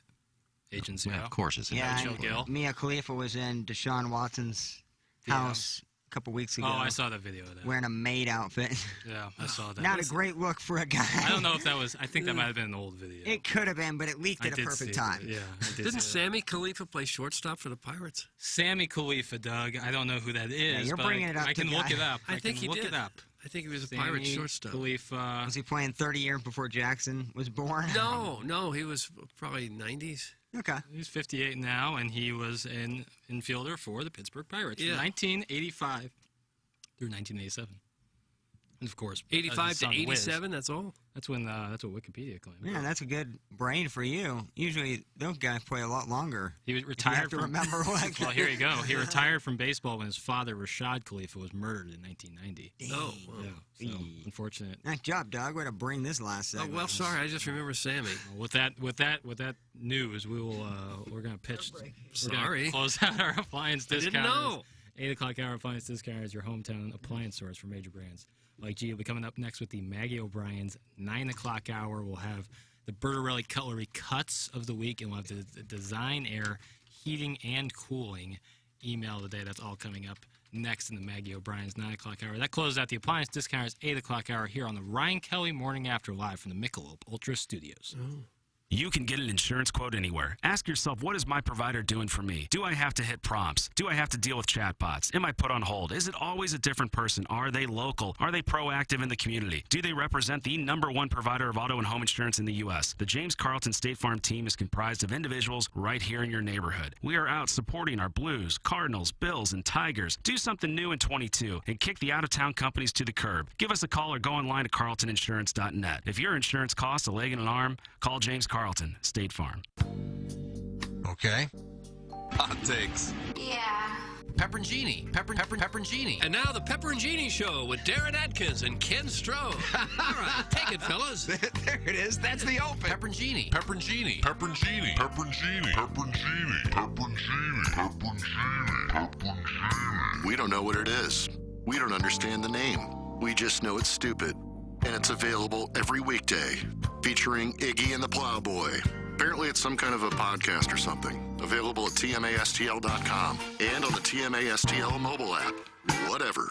Doug Vaughn here, along with the home loan expert, Ryan Kelly. I notice you're awfully fast. I've seen you running down the street down Brentwood Boulevard. You're fat. You're a fast gentleman. Yes, I talk fast, too. Yes, I know. Where do you get the energy? I don't know, man. I don't even drink really coffee. I was born with it. You know, when I was a child, it was probably an issue because I was pretty hyperactive, running all around the school, hiding under the desks, doing all kinds of stuff. But I learned how to channel that energy in my 20s and really put it to good work. And that's the birth of the home loan expert. A lot of energy goes into that. And the Keep Climbing Foundation, you know, a lot of my energy gets poured into there. And then everything else, my wife and my 3 babies. But speaking of fast, I got some breaking news. What is it? You want to drop it?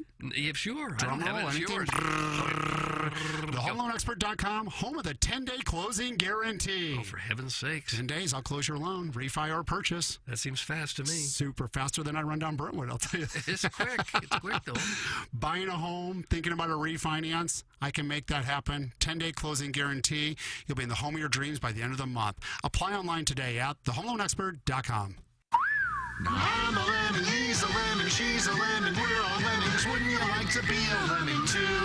Yep, you're a lemming, so get ready to lem it up. The Ryan Kelly Morning After presents the return of the Lemmings Open, September 23rd at Normandy Golf Club. Brought to you by Michelob Ultra. It's only worth it if you enjoy it. Get your foursome together and join Tim, Doug, Iggy, Action Jackson, and the Plowhawk for a day out on the course. Tickets are $85 a person and include golf, all your Mich Ultra beer, plus breakfast from Donut Drive-In, lunch, and after-party food from Uncle Leo's Pizza. The Dotem tournament sold out in 3 minutes, so be ready when these go on sale starting Monday, August 22nd at 8 a.m. at TMASTL.com. A portion of the proceeds benefit the Megan Meyer Foundation. The return of the Lemmings Open, brought to you by Munganast, Acura, and Toyota. Better than ever for you, their customer. Get in on the golf so you can be a lemming too. Remember how life used to be exciting and hold promise for all the good things to come? I used to work with a pastry chef from Bombay. His name was Mesfin. Remember waking up on Christmas morning and believing in something? Now, how that will happen, we haven't yet worked out, but I do believe in it. Well, that's all gone. In the air, left field, and gone. Best you can hope for now is a glass of bourbon and a plate full of ribs to distract you from your impending mortality. I could use some of that pork, pig boy. Don't fight it. Salt and smoke. This is Tim McKernan. I'd like to tell you about a company I started just a couple of years ago and I still own. And it's called Sound Story. It's essentially a 1-hour interview that we do either in person or via Zoom with mothers, fathers, grandmothers, grandfathers. They come in and they tell their stories, education, growing up, and of course, family stories, the wisdom that they can share with their loved ones for generations to come. It's an audio heirloom. It's Sound Story. To learn more, go to mysoundstory.com. Here's Action Jackson with 3 more ways to get TMA content. Watch TMA on YouTube. Click the bell to subscribe. Download the podcast. Find it at TMASTL.com or wherever you podcast. And check us out on TikTok at TMASTL. Thanks, Jackson. It's the Ryan Kelly Morning After on 105.7 FM HD2. Live from the Michelob Ultra Studios, KPNT FM HD2, Collinsville, St. Louis. This is TMA All Day. The Ryan Kelly Morning After. KPNT FM HD2, Collinsville, St. Louis. Ooh. A double dose of Doug's favorites. Daddy butter nice, and glowworm. Oh, yakety sax. They should be starting it up here soon.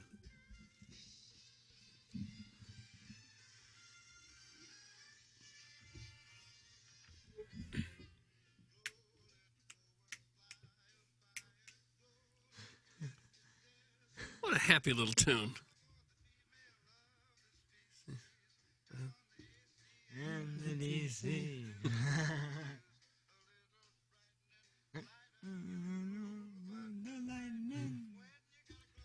You gotta glow, glow, little glowworm, glow.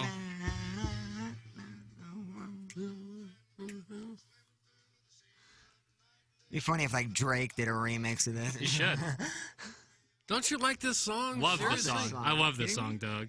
I like wobbling.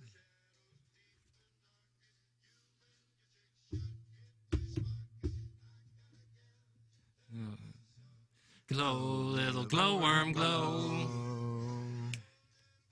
Let's take it up an octave. Man, yeah, the beat just dropped. I'm just letting this breathe. Well, then we ran out of topics.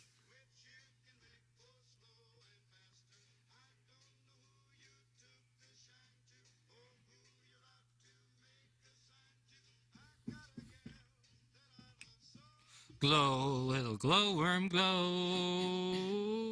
Welcome back to the Ryan Kelly Morning After. Yeah.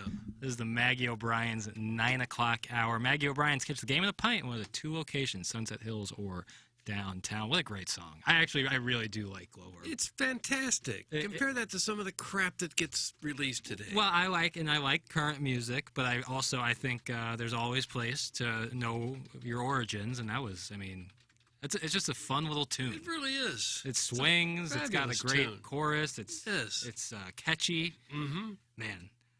Man down, but Ken stays the same. Is he bugging the fountain guy again? That's from the ill side.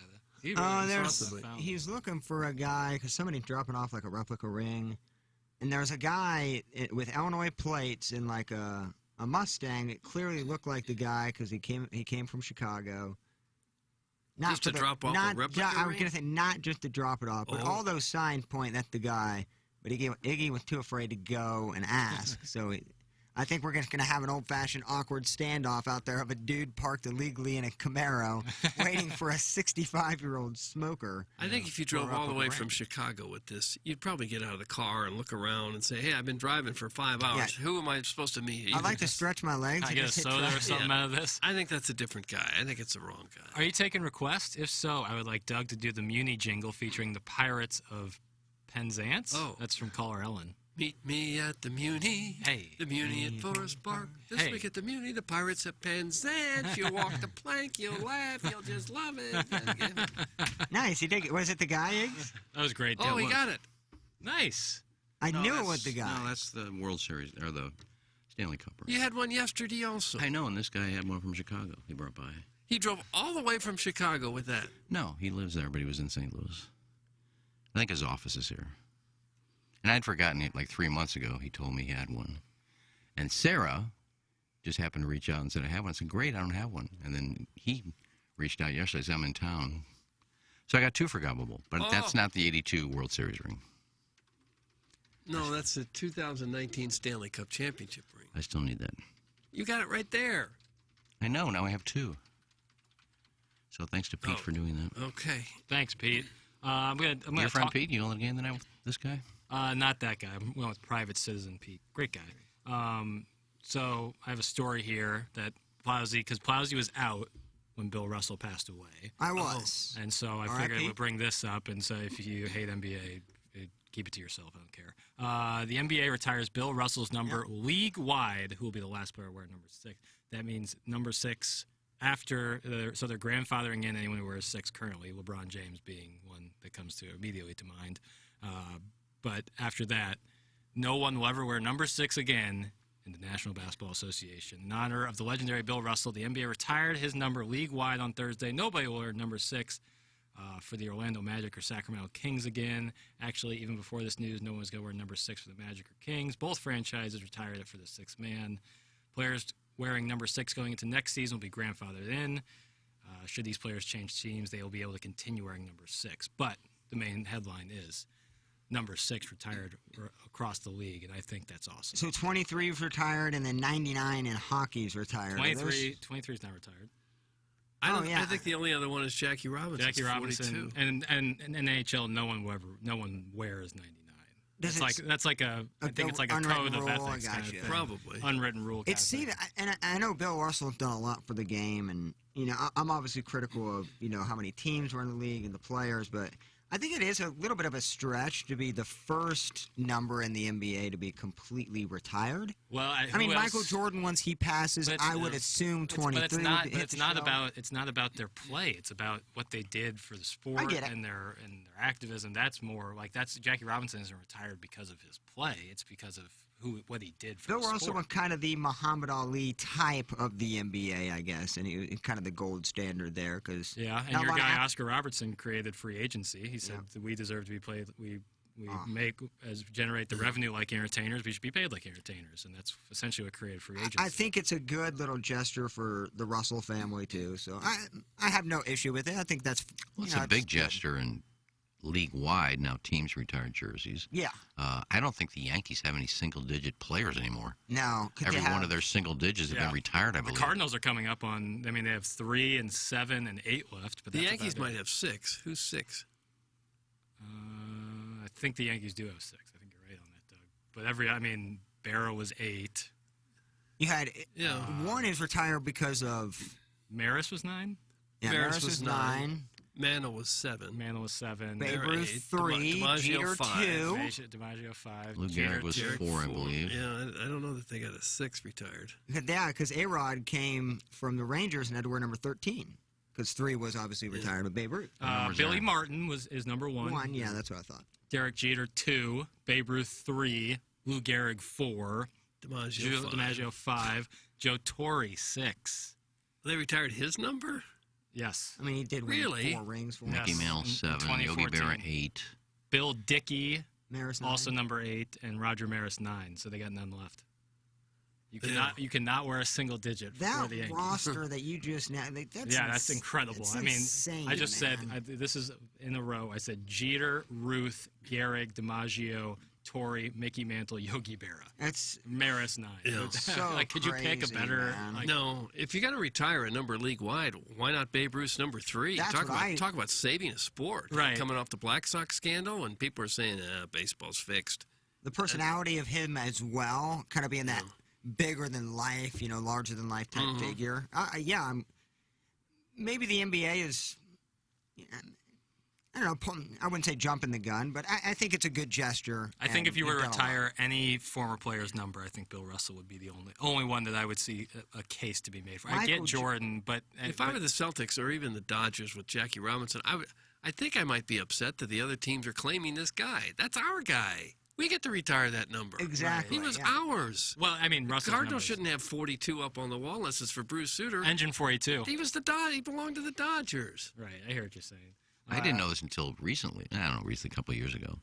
But back in those days of Ruth and Gehrig and that, you wore the number where you batted in the order. Right, exactly. That's so cool. Yeah. That's super cool. It's a little bit of a shame that Bill Russell wasn't alive to enjoy his number being retired, in my opinion. Scott Wrinkle Ballsack. I 100% agree. That's why I think they should have done this a long time ago, personally. Like, he passed away, so I get it's just, that emotional, we need to do something. Yeah, either do it or don't. Don't just do it as a reaction. Jackson 99 was officially retired by the NHL. Thanks. I was wondering, but I was wrong. But it is it would be an unwritten rule. You can't wear 99. Right. Just like the Cardinals, when after Albert left, no one dare wore 5, and once the years quickly after Yai retires until they actually retire it, no one wore 4. No, I agree with Ballsack because I guarantee it's not like it's something. Oh, Bill Russell died. Let's retire his number. They had that planned. That when he passed away, we're going to retire his number. I don't know if they did. Well, it didn't take long after he passed away to say, "Oh, he died." Okay, yeah, that's when they thought of it, probably. Otherwise, you would honor him while he was still alive. Well, what about Buck O'Neill? When they had that committee they put together to start honoring the Negro Leagues, and they put like 50 guys in to start that wing, and Buck O'Neill was not one of them. And then he passes away, and the year later, the committee puts him in. Yeah. Why couldn't you do that when he was still alive? Ron Santos, same thing, right? Yeah. Well, for many years, they thought he was getting in, and he didn't, and then he died, and then the committee put him in. Speaking of honoring players or coaches, remember, this was, I guess, when Bart Starr was still alive, too. It was a Packers-Vikings game. This is probably 3 or 4 years ago, maybe longer. Brett Favre came out, and they had this big ceremony. It was like negative 10 degrees, and Bug Grant comes out in a damn T-shirt. The dude's like 98 years old. It's freezing cold. Everyone's in like 3 hoodies and a jacket. Yeah. This dude is in a T-shirt. The Vikings played outdoors, of course, when he was the coach all the time. And the rule always was whatever the home team gets to warm up people or to cool people down, the visiting team gets. So he would say, we're not getting anything. The Vikings don't take anything. So the other team didn't get anything either. And they were, cold, used to the cold weather there. And it became a huge home field advantage for them. Like, what a badass. Like, there's no more badass of a setting than this. Yeah. The only dude wearing short sleeves in the entire stadium. Sick. I'm sure the Russell family is thrilled that you're okay with the number being retired, Plazzi. It's from the 3-on-4. I didn't say I needed their permission. I just maybe jumping the gun a little bit. But if anybody is, in terms of the activism, I guess you brought up, that's a huge thing, kind of breaking that barrier. Yeah. I get it. We talked about him yesterday in our digging up graves. We did. He was one of my Bill Russell. He wanted to dig it up. He said, "I wanted to get some of those 10 rings." I said, at least there's no way his family's. There's no way his family's going to bury him with that. They said, "That's a waste. We'll keep him." Do you think? Yes. I think you bury with them. No, you keep them as a little shrine. They're to Bill Russell's championship rings. You don't bury those. You got to keep those. You got to keep those. Those might go to the Basketball Hall of Fame. I don't know what they'll do with those. Well, he was one of my choices for grave digging. Really? Who else? He's fresh, and I thought the rings would still be in there. I'm sorry. Even when we said it, it was more. We said that exact term, and we had to apologize. So my bad. But it was a great topic on P&G. Was like it? we said, well, it was a topic, and there you go. we kind of transformed it into treasure hunting. Well, I said, because I said I'm digging up Henry VIII because he got buried with all of his jewels. So this is just, And you're just same trying with- to steal things. Same Doug with called Cleopatra. it. Same with Cleopatra. Yeah.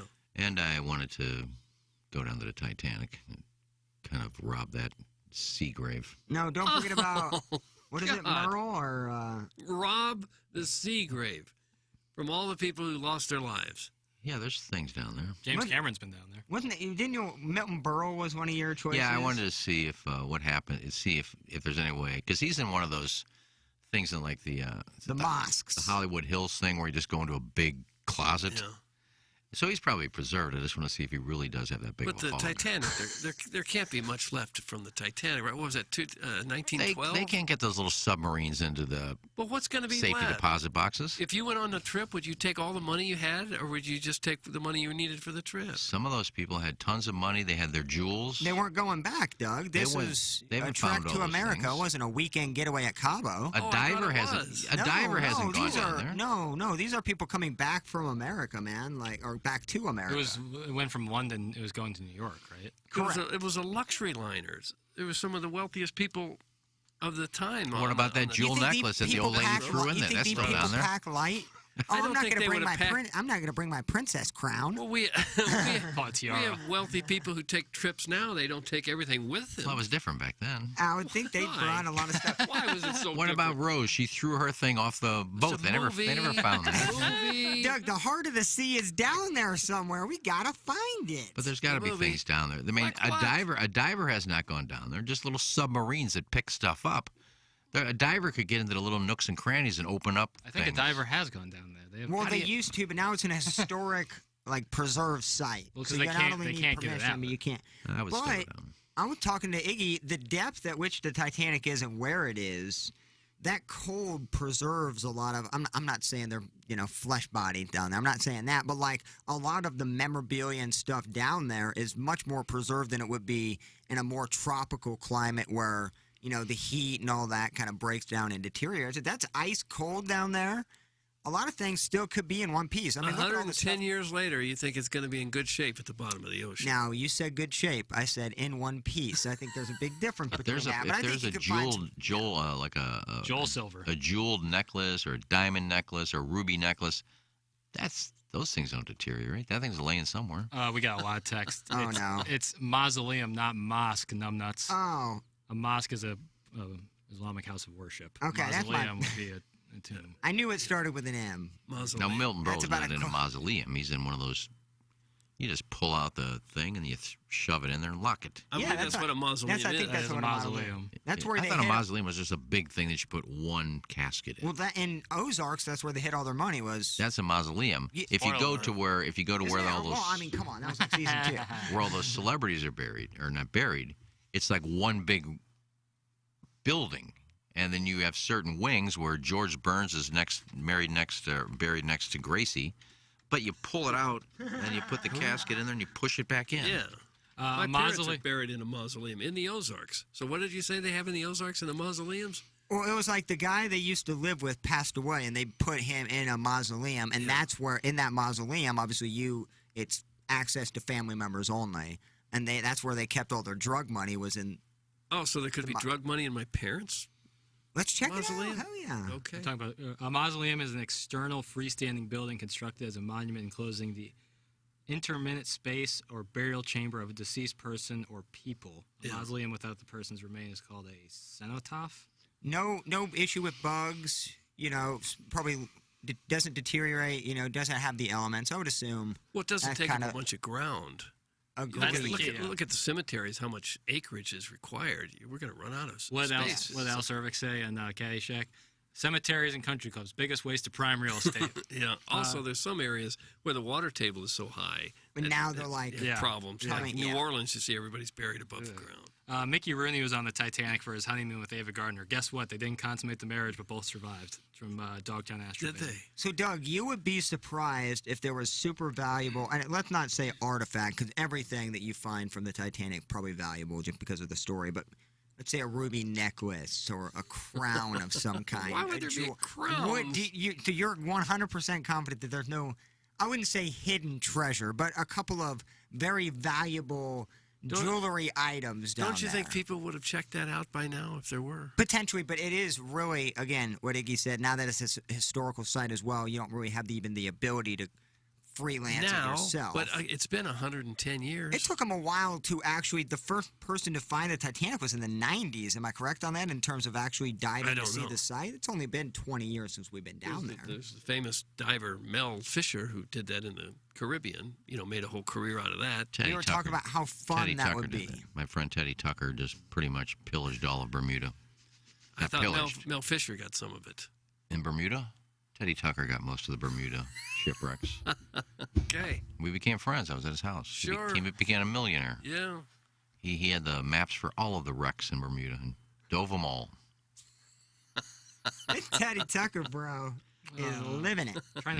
Named a little place after him. Tucker Island, maybe, or Tucker Cove, probably. I don't know. Tucker calls in sometimes. But is it free? I mean, if you take jewels from someone, is it automatically yours? I think it was before. Or would it go back to the family? I think it was before they decided. Well, these are pirate ships. This is before they. There was booty? Well, they used to tie lights on goats in Bermuda and walk them up. The pirates would walk them up and down the beach. And the ships would see that, not knowing that Bermuda was just surrounded by jagged coral. And they would go toward the lights. They would sink. The pirates go out and get what they could. But a lot of them were too far out. They couldn't get them. Listening to a grown-up version of Beavis and Butthead, I mean P&G, one guy named Iggy is commenting on the bone inside of a man's penis. Yeah. Also, he is wondering where the skeletons are in a 100-year boat wreck. This show makes us dumber, and they get dumber as they keep talking. It's from the 314. Well, today will be a better topic. Today we're going to talk about, Jackson, just so it can be repaired. Ooh, yeah, preview. We're going to talk about things over our lives that we regret, things that we would change, things we would do differently. Jackson's like joining the program. We did this on 2FTA 2 or 3 weeks ago. Hey, no spoilers. This is going to be a new topic. Well, I didn't hear that, so I didn't steal it from anything. Regrets. I've had a few, but then again, too few to mention. Before we get to the cuts of the week, someone earlier in the show requested that we do a round of Dan Beal. And I figure, we'd oblige. Doug, you always started off. Dan Beal. Iggs? Dan Beal. Flowsy? Dan Beal. And I, the worst one. We gotta set your water real quick. Oh, for heaven's sakes. It's a big moment here for Jackson. Can he pull it off? Dan Beal. B stuttered a little bit, but we'll give it to him. Why do we get a kick out of that? What is there? Because we're stupid. I guess. It's the tail end of a 3-hour show, and we're just writing. We're just trying. Grown up Beavis and Butthead. Okay. Oh, my God. Hey, when the weather gets hot, a foundation can be a problem, or with the floods, you need to call Stratum Structural Systems. When the weather gets hot in St. Louis, people can have issues with their foundation, and that's where Stratum Structural Systems comes into play. The company I have worked with, Matt Ford, Brett Groman, and their incredible staff took great care of me, and that is why I recommend them to you. Their number is 314-620-8153 or online at stratumrepair.com. And here's the thing, they're local. So think local, think Stratum. They're in Chesterfield, Missouri, and they are in Columbia, Illinois. And it's not only foundation repair, it's also waterproofing. So if you are dealing with water in your basement, make sure you go to stratumrepair.com and you talk with Matt Ford and Brett Groman. Let them know you're a TMA listener. You get $100 off your repair project when you call 314-620-8153. It's Stratum Structural Systems for foundation repair and for waterproofing. It's Stratum. Think local. Think Stratum. 314-620-8153 or go online at stratumrepair.com. Is that your phone going off, Iggy? No, it's searching. But we heard music. Even though I have my phone turned down, if I'm on a certain thing and a video comes up, it starts playing. There's got to be a way to prevent that. I scrolled by through quick. Okay. It was very distracting. I was looking at my buddy Patrico. It's his fifth day of beach day. Yeah, I saw him in swim trunks and like a Tommy Bahama shirt. Today he's in a grass hula shirt. Oh man. Skirt.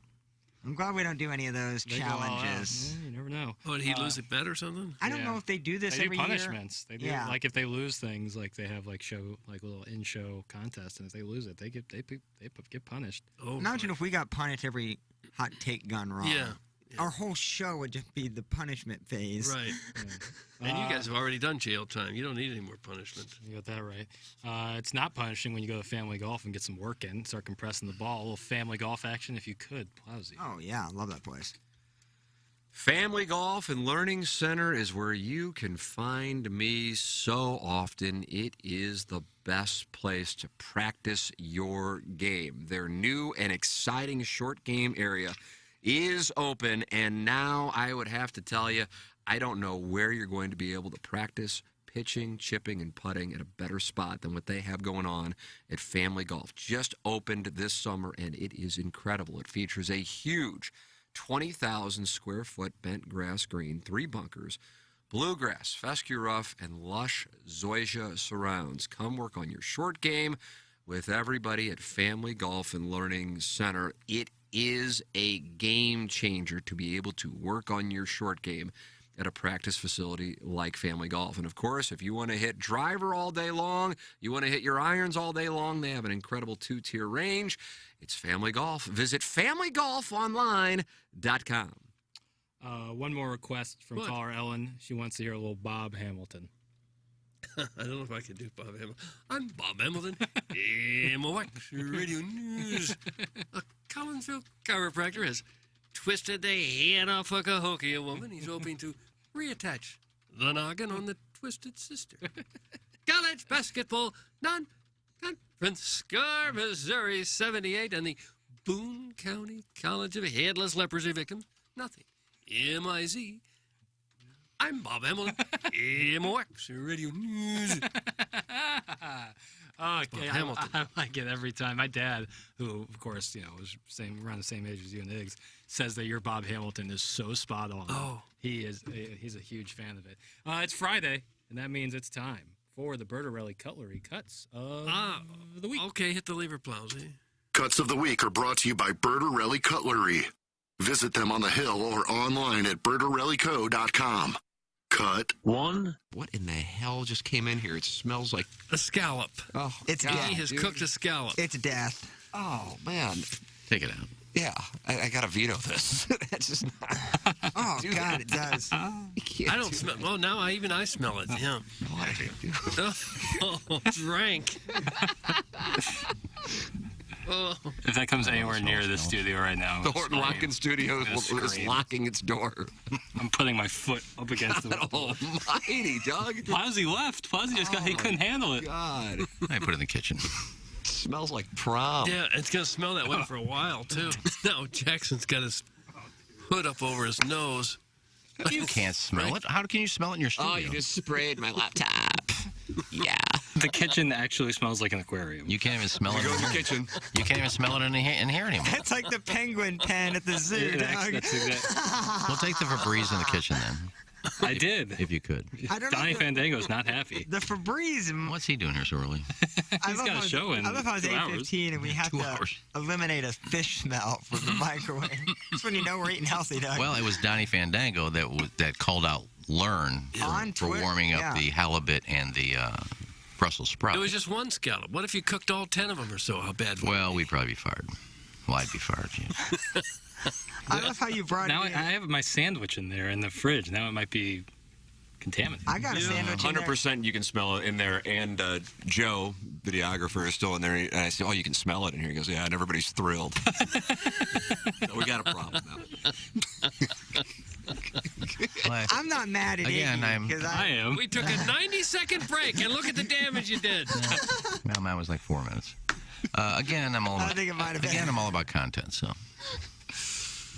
That'll stir up some content for us. Guys, that's the smell of a furlough coming. Thanks from Clevie Wade. From one experience, yes, you could smell it in a distance. I'm going to guess there will be an email sent out today about warming things up in the microwave. Cut. 2. They all turn on you. You do things for them, and then they forget. You do, and this is the thanks you get. Yeah. I got the ball sacks, the shuttle ride over to the Scott Trades. They didn't have to walk. How did you get in the shuttle? Now I'm Old Yeller. I got to be You said shopped. the bar supplied the shuttle. Well, yeah, but I got them in there. You got him into the bar? I got them on the shuttle. Didn't they get themselves on the shuttle? No, there was only 6, and I said, we can squeeze 2 more on there. Oh. And that's when I still have the socks. Socks? Yeah, Socks the cat? No, I know what happened. I had... Am I losing my mind? That sentence didn't seem to go with the ones around it. Mrs. Ballsack. Mrs. Ballsack. Yeah. I don't know if she was putting on lipstick or something, but she got it on her hands, and she goes, I got lipstick on my hands. I go, here, just rub it on my socks. And she rubbed her pink lipstick on my socks, and Block her. I still have the socks with the pink lipstick on it. Because you liked it. It won't come out. Hawk is just well, ejecting right there. Am I still asleep? Well, no, I thought it was in like a shadow box, but No, it won't come out. Okay. I wear them still. The pink lipstick won't come out. Cut. 3. Let me ask the Plowmaster this. Sounds like Strauss wasn't happy with a plow take. The Plowhawk is just hoping the Cardinals lose tomorrow in Coors Field. It's gonna be it's exactly how it's gonna happen. Otherwise, They're gonna lose these next. They're gonna lose up until Wednesday, and then he can come back and be vindicated on the air. And what happens if some of these guys, Jordan Walker and Wynn, turn out to be big stars? He'll backtrack it. It was on Twitter. I saw him. It was a picture of Yachty, Wayno, and Albert, and he co-tweeted and said, "The Wild Card Boys." He's such a troll. Oh, it cracked me up. And on the trade deadline day, I assume he found the one spot in Montana you could get some Wi-Fi and just fired all. I mean, he's going to have a huge September when you have the Cardinals playing and you have Missouri football, with having to deal with a trip to Manhattan, Kansas, Auburn, and then the Georgia Bulldogs come calling on October 1st. This Plowhawk is really going to experience it. Buy stock in the Plowhawk now, Doug. He's going to be very... Sweeps week for him. Yeah. Cut. I'll leave it at the 4. I'll call in if Jackson wants to go private with me. That's from Bill's wife. I can't turn down cash, so yeah. Let's There go you go. private. Bill's wife and Jackson are going to hook Get the up. curtain. There had got to Just be a a shower way. curtain would probably work. Our studio is just now at a perfect setup to where we could do, right now, a little side booth curtain Right area. here. We have another chair The right cuck next to area me. back right? there. You can't get a camera back there. The So. sweet spot. Yeah, that's the blind spot back there. And people just talk for about 5 minutes, and then they'd push back the shower curtain and leave. Leave the studio. And you could have people obviously in line. When you press private on YouTube, you go, "Oh, I'm 7th in line." Yeah, there's a queue. There's a queue of some form. You're 2 minutes before Doug Vaughn gets in private with you. Then we got to hire that guy that can't get a job anywhere else that will take the job of mopping up back there. Oh, there's not going to be any mopping needed. I don't know. Sweet, sweet fluids. Cut. 5. Well, the text said producers. Yeah. No, I'm not a producer. I'm not a producer. It's not when it comes to having to do anything. No, I'm just curious because all we got to do now is just give them to Jody with an address, and she does it. Oh. Yeah, supply chain issues, though. And that's what's cutting back on the postage? It's an easy one to go to because nobody knows what that means. They're so still on a just- boat outside Long Beach. The stamps are on a boat? boat? We can't get them. The stamps and the hats proper. Stuck in a canal, just waiting to be unloaded. Yeah. Well, if you walk in every Low morning, tide. you see 2 bags of global things warming. mailed out there. So we have stamps. I don't care. I don't care if the listeners get their hats or not. Come on, stop saying things like that. I was just sticking up for us. We have stamps, so it's not that. Don't blame. But you care if the listener gets his hat. He's No, got I coming don't. to him. I don't care. I'm not sending them out. Well, we didn't expect you to do anything. I don't blame I didn't Jackson think anyone- I don't blame Jackson for not caring either. I care. I just. Doug Jackson's exasperated. This is the look on his face when he looks at the 101 text line. Well, come in. Enough of us. Come in. We've got 3 design air hats here, and I got 2 stocking caps. Come on in. I'll give you one. whoever that was that texted in 25. Trill Cider. Trill Cider, come on in. I'll give you a stocking cap, or I'll give you one of these other 3 hats in here. They're all design air hats. All right. Yeah, come on in, just ask He for it. come get his own hat. We're not paying for stamps. We think we're made of money over here? And actually, we don't mail anything out. What am I talking about? We don't mail anything out. You have to come pick it up here. Yeah. We have a receptionist, Jody, who's delightful. Oh, she is a You come pick it up. We're not mailing anything out. No. So, yeah, what are we talking about stamps? We're not We don't mailing have anything. anyway. You got to come get it. Yeah. And I'm guessing that they're out there. You never came and picked it up. So get off Jackson's ass. We're handing things out are happening here. We're handing out hats and stamps, and we're fresh out of stamps. Well, I think we've tended to that issue. Yeah, I thought we handled it quite well. Get off your ass and drive in here and pick it up.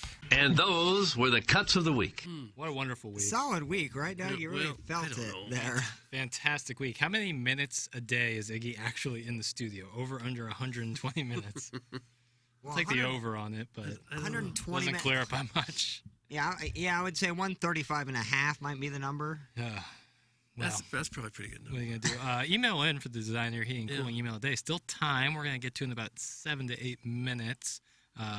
The morning after at InsideSTL.com. Ooh, we just got another one into the inbox. And then from 10 to 11, of course, there will be no balloon party with Tim out. So BCAM Ferrario, Brandon Kiley and Alex Ferrario will do an extra hour on the front end. So they'll be 10 to 2 o'clock today over on 101 ESPN. And of course, we have Pepper and Jeannie. I'm going to be on with the boys. And what's the topic du jour today, Iggs? Just things in your life you would have changed. Okay. Things maybe you've done you wouldn't have done. You can look back on it. We told a couple of jail stories. Maybe those. Yeah. we should- Start Pay with the damn those. ticket. Do we need to bring those up again? Or, No, that's kind of fun. I wouldn't in- change that. What percentage of Americans do you think have spent at least some time in a jail? 40%. I was thinking 40? I was No. thinking 28%. At some point. Also, I feel like that's too high. I think that's too Even high. 28? I think it's in the single digits. Yeah, probably so. Yeah, that's a good I question. can look it up. Who's doing the show today with Randy? Is Michelle still out? Yeah, Michelle has been on vacation all week. Yeah. Okay. Who's in today with him? I couldn't tell you. I haven't get a chance to listen. We are. Probably Jay Jr. It was Carrie Davis for the past couple days. I don't know who's in with them today. I know that Alexa Dat was in Monday. Yeah. And I tweeted her last night. I told her great job on the interviews in You Colorado. go this private week. with her? No, she did a great job with interviews in Colorado this. Looks like her grandma died. That's why she's not here this morning. So I just said great job on the interview. She did a great 5-minute interview with Albert Pujols.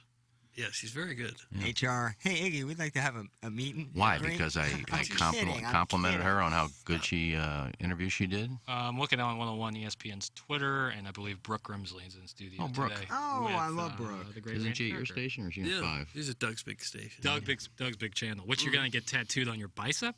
I think we established. Who that says last it's not week. there already? You know what Madison told me yesterday, which got me really excited? We watch the Sunday morning program every morning, Sunday morning on CBS. Yeah. Love that show. Do great interview, great hit pieces. So we always record that and watch that in the morning with our coffee. She came up to me yesterday and said, I'm really excited for college football game day on Saturday. And I was thinking... College football starts this weekend? Is it next? I think it's 2 weeks, 3 weeks. Mizzou's 3 weeks. Mizzou kicks off 3 weeks. I think they call it week 0, where like a couple teams play the week before. But if that have just as much cachet as like an NBA, TNT, TV, I mean, to me that's must. Like you talking finals, or are you talking? No, I'm just talking like with Charles Barkley and all those guys talking. It's great. Are you talking like the quality of the entertainment. content? Yeah. The I NBA think show to me is 1,000 times better. See, college game day to me is just The energy is perfect. great at college game day. I love, and I like when Lee Corso does the hat I do thing. too. He's getting pretty old. Is he getting still going to be up around another year? Is he gonna I do don't it? know. He's I don't know. unfiltered too, so you never really know what Yeah, he's there gonna was say. that video circling around a couple weeks ago about the little kid, what he tells him. But yeah, I love college games. It all depends on where they're. Like if they're at Penn State, it goes crazy, or Ohio State. I just like the story they do. I love college football just because the weather, kind of getting into that fall. You got the windows open. Saturday. To me, it's just everything about college football. Oh, is yeah. just I can't wait. I'm really looking forward to this year's football season. Even if Mizzou isn't great, I don't care. I love watching football. Iggs, you're playing Stephen Wildwood today, no? He never got back to me, so. No, he's out. He's hitting the range at Family Golf still. Because Ulysses S. Grant just said, Jackson, me and Todd Gallahan versus you and Strode for $200 with handicaps at the Legends. Let's go. Ulysses S. Grant. I don't know. I reached out to Steve. If you're listening, Steve, are you playing today? Because I haven't heard from him. I know Cletus has 2 tee times, and from what I hear, he's got 8 people. I thought it was just me, you, and him, so I don't know who the other 5 are. I don't know if maybe Steve reached out to him and said, do you have an opening?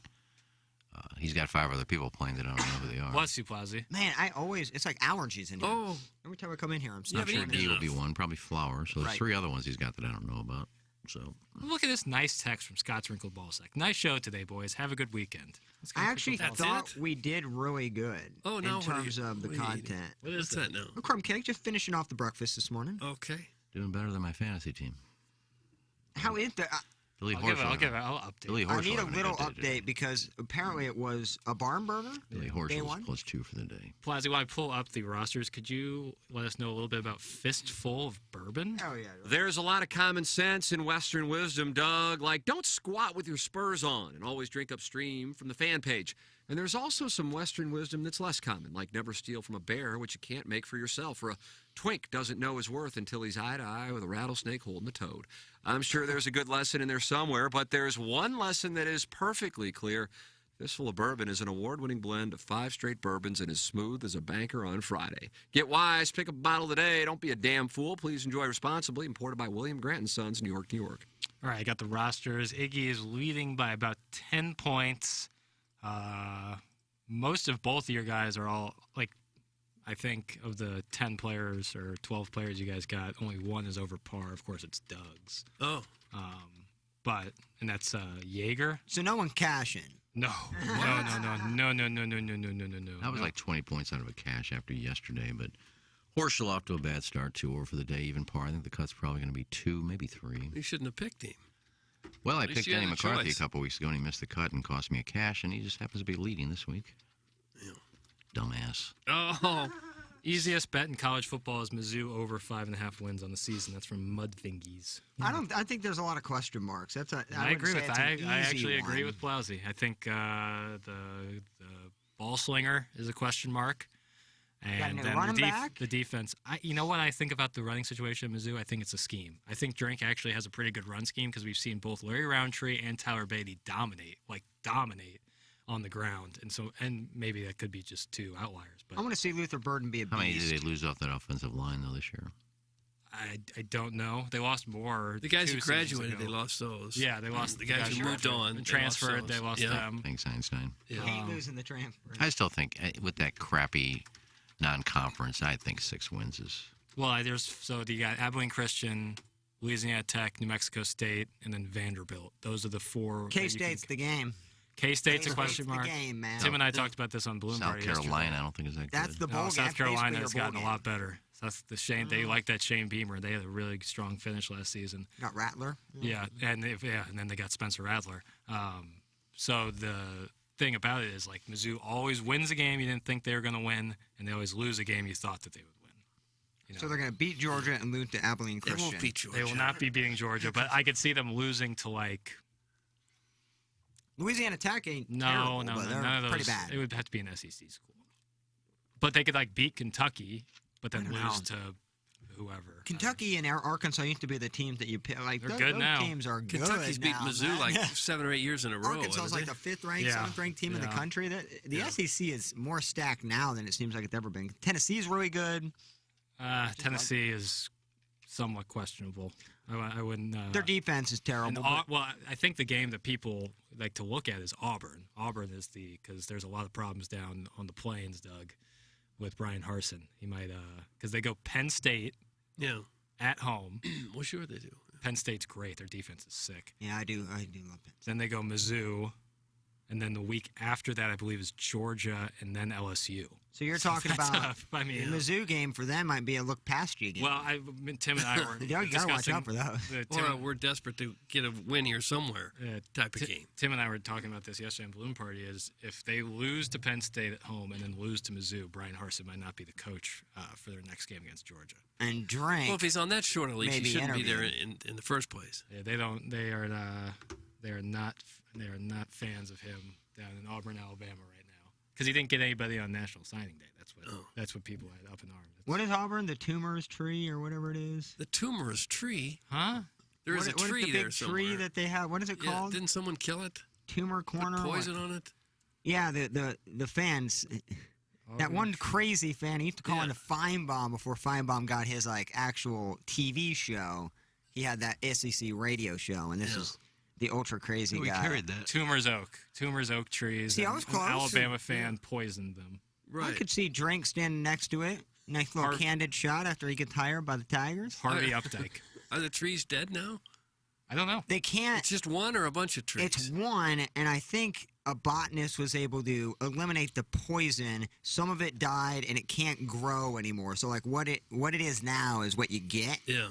But I think they were able to save it. Maybe this Updike guy can come by my apartment and do a 3 in front of my patio.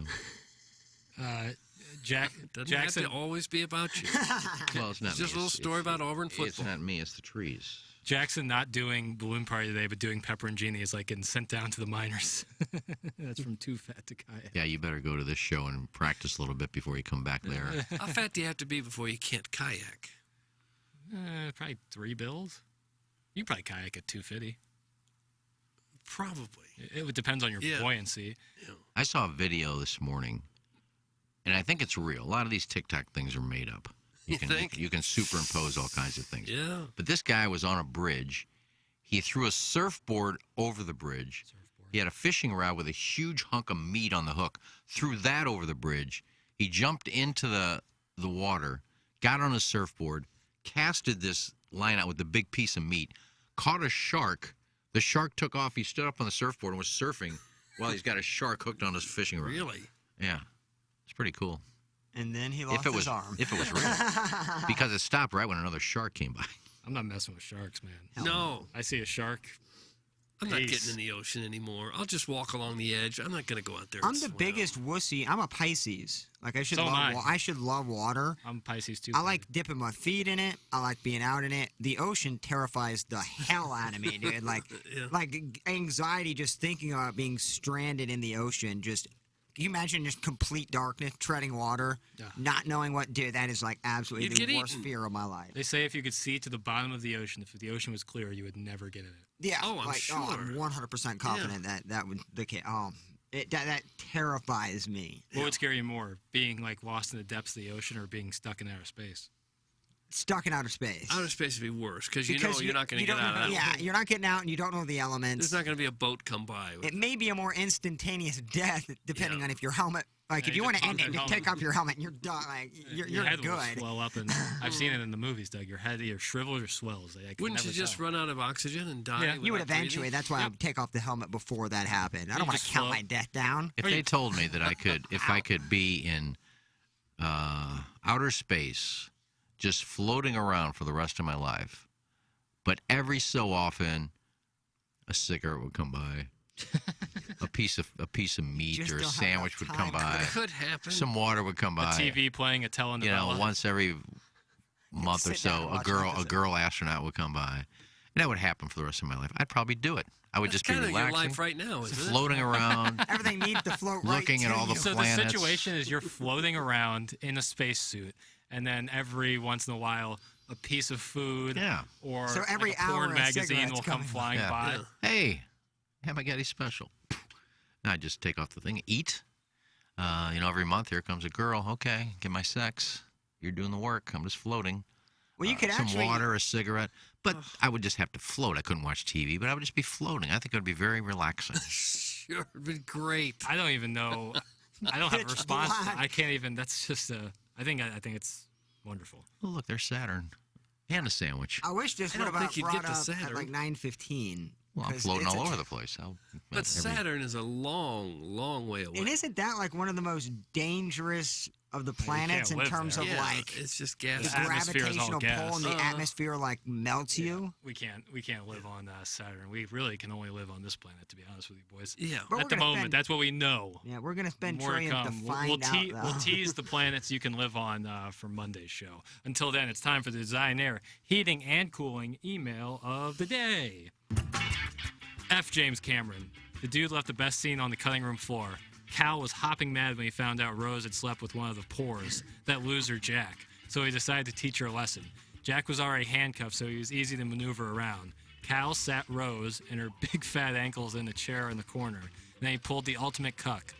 Violent sex whilst yelling, "Who's on top of the world now, pretty boy?" Oh. That's from Butts. His last name is Butts and his first name is Dixon. Butts Dixon. That's Kevin Miller. He's new. That's a good name. I think he was down in steerage, wasn't he? We should all belong in I steerage. would be in steerage. I can't say anything. I would be at the lowest of deck. You don't want to go down there. He's in steerage. Taxi squad, stand-ins, red shirts. Great save in hour one. I was concerned when Jackson's Hole started quizzing the motley crew about what's tougher, home run cycle or the standard cycle. But then the chain gang saved the segment. Plow Bake is in a conundrum. He's hilarious. He didn't drink in college, yet he has drug possession warrants all over the metro area. The world's most interesting burnout. I think it was shock that the listeners that Ken doesn't pay parking tickets. Reality check, it would be shocking if he actually did pay one. In Ken's run-in, sometimes he was put in a holding cell with his brother. Sometimes he was released on his own cognizance. Somehow you segued into Big Brown blowing mud, and that boring baseball ass was a distant memory. You ought to make that UPS driver a show regular. He good. You buried the lead. Unnamed sources say the real story was Doug's dine and dash capers at Mizzou in the 40s. Doug, did they ever catch you? Where's Tim? Nice work, boys. Oh. That's from Willie. Willie.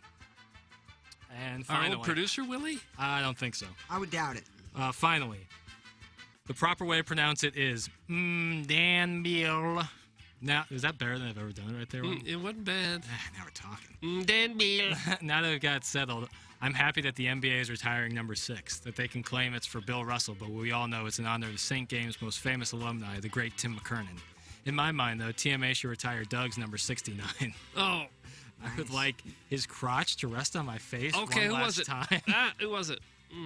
The JV golf coach. JV golf coach got himself suspended, so he is not eligible today to win a prize. His name, right as we speak, is going to the STLTaxLawyer.com suspension log.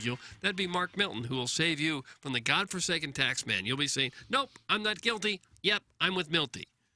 Well, that's what we got for the designer heating cooling email. Well, JV golf coach is out.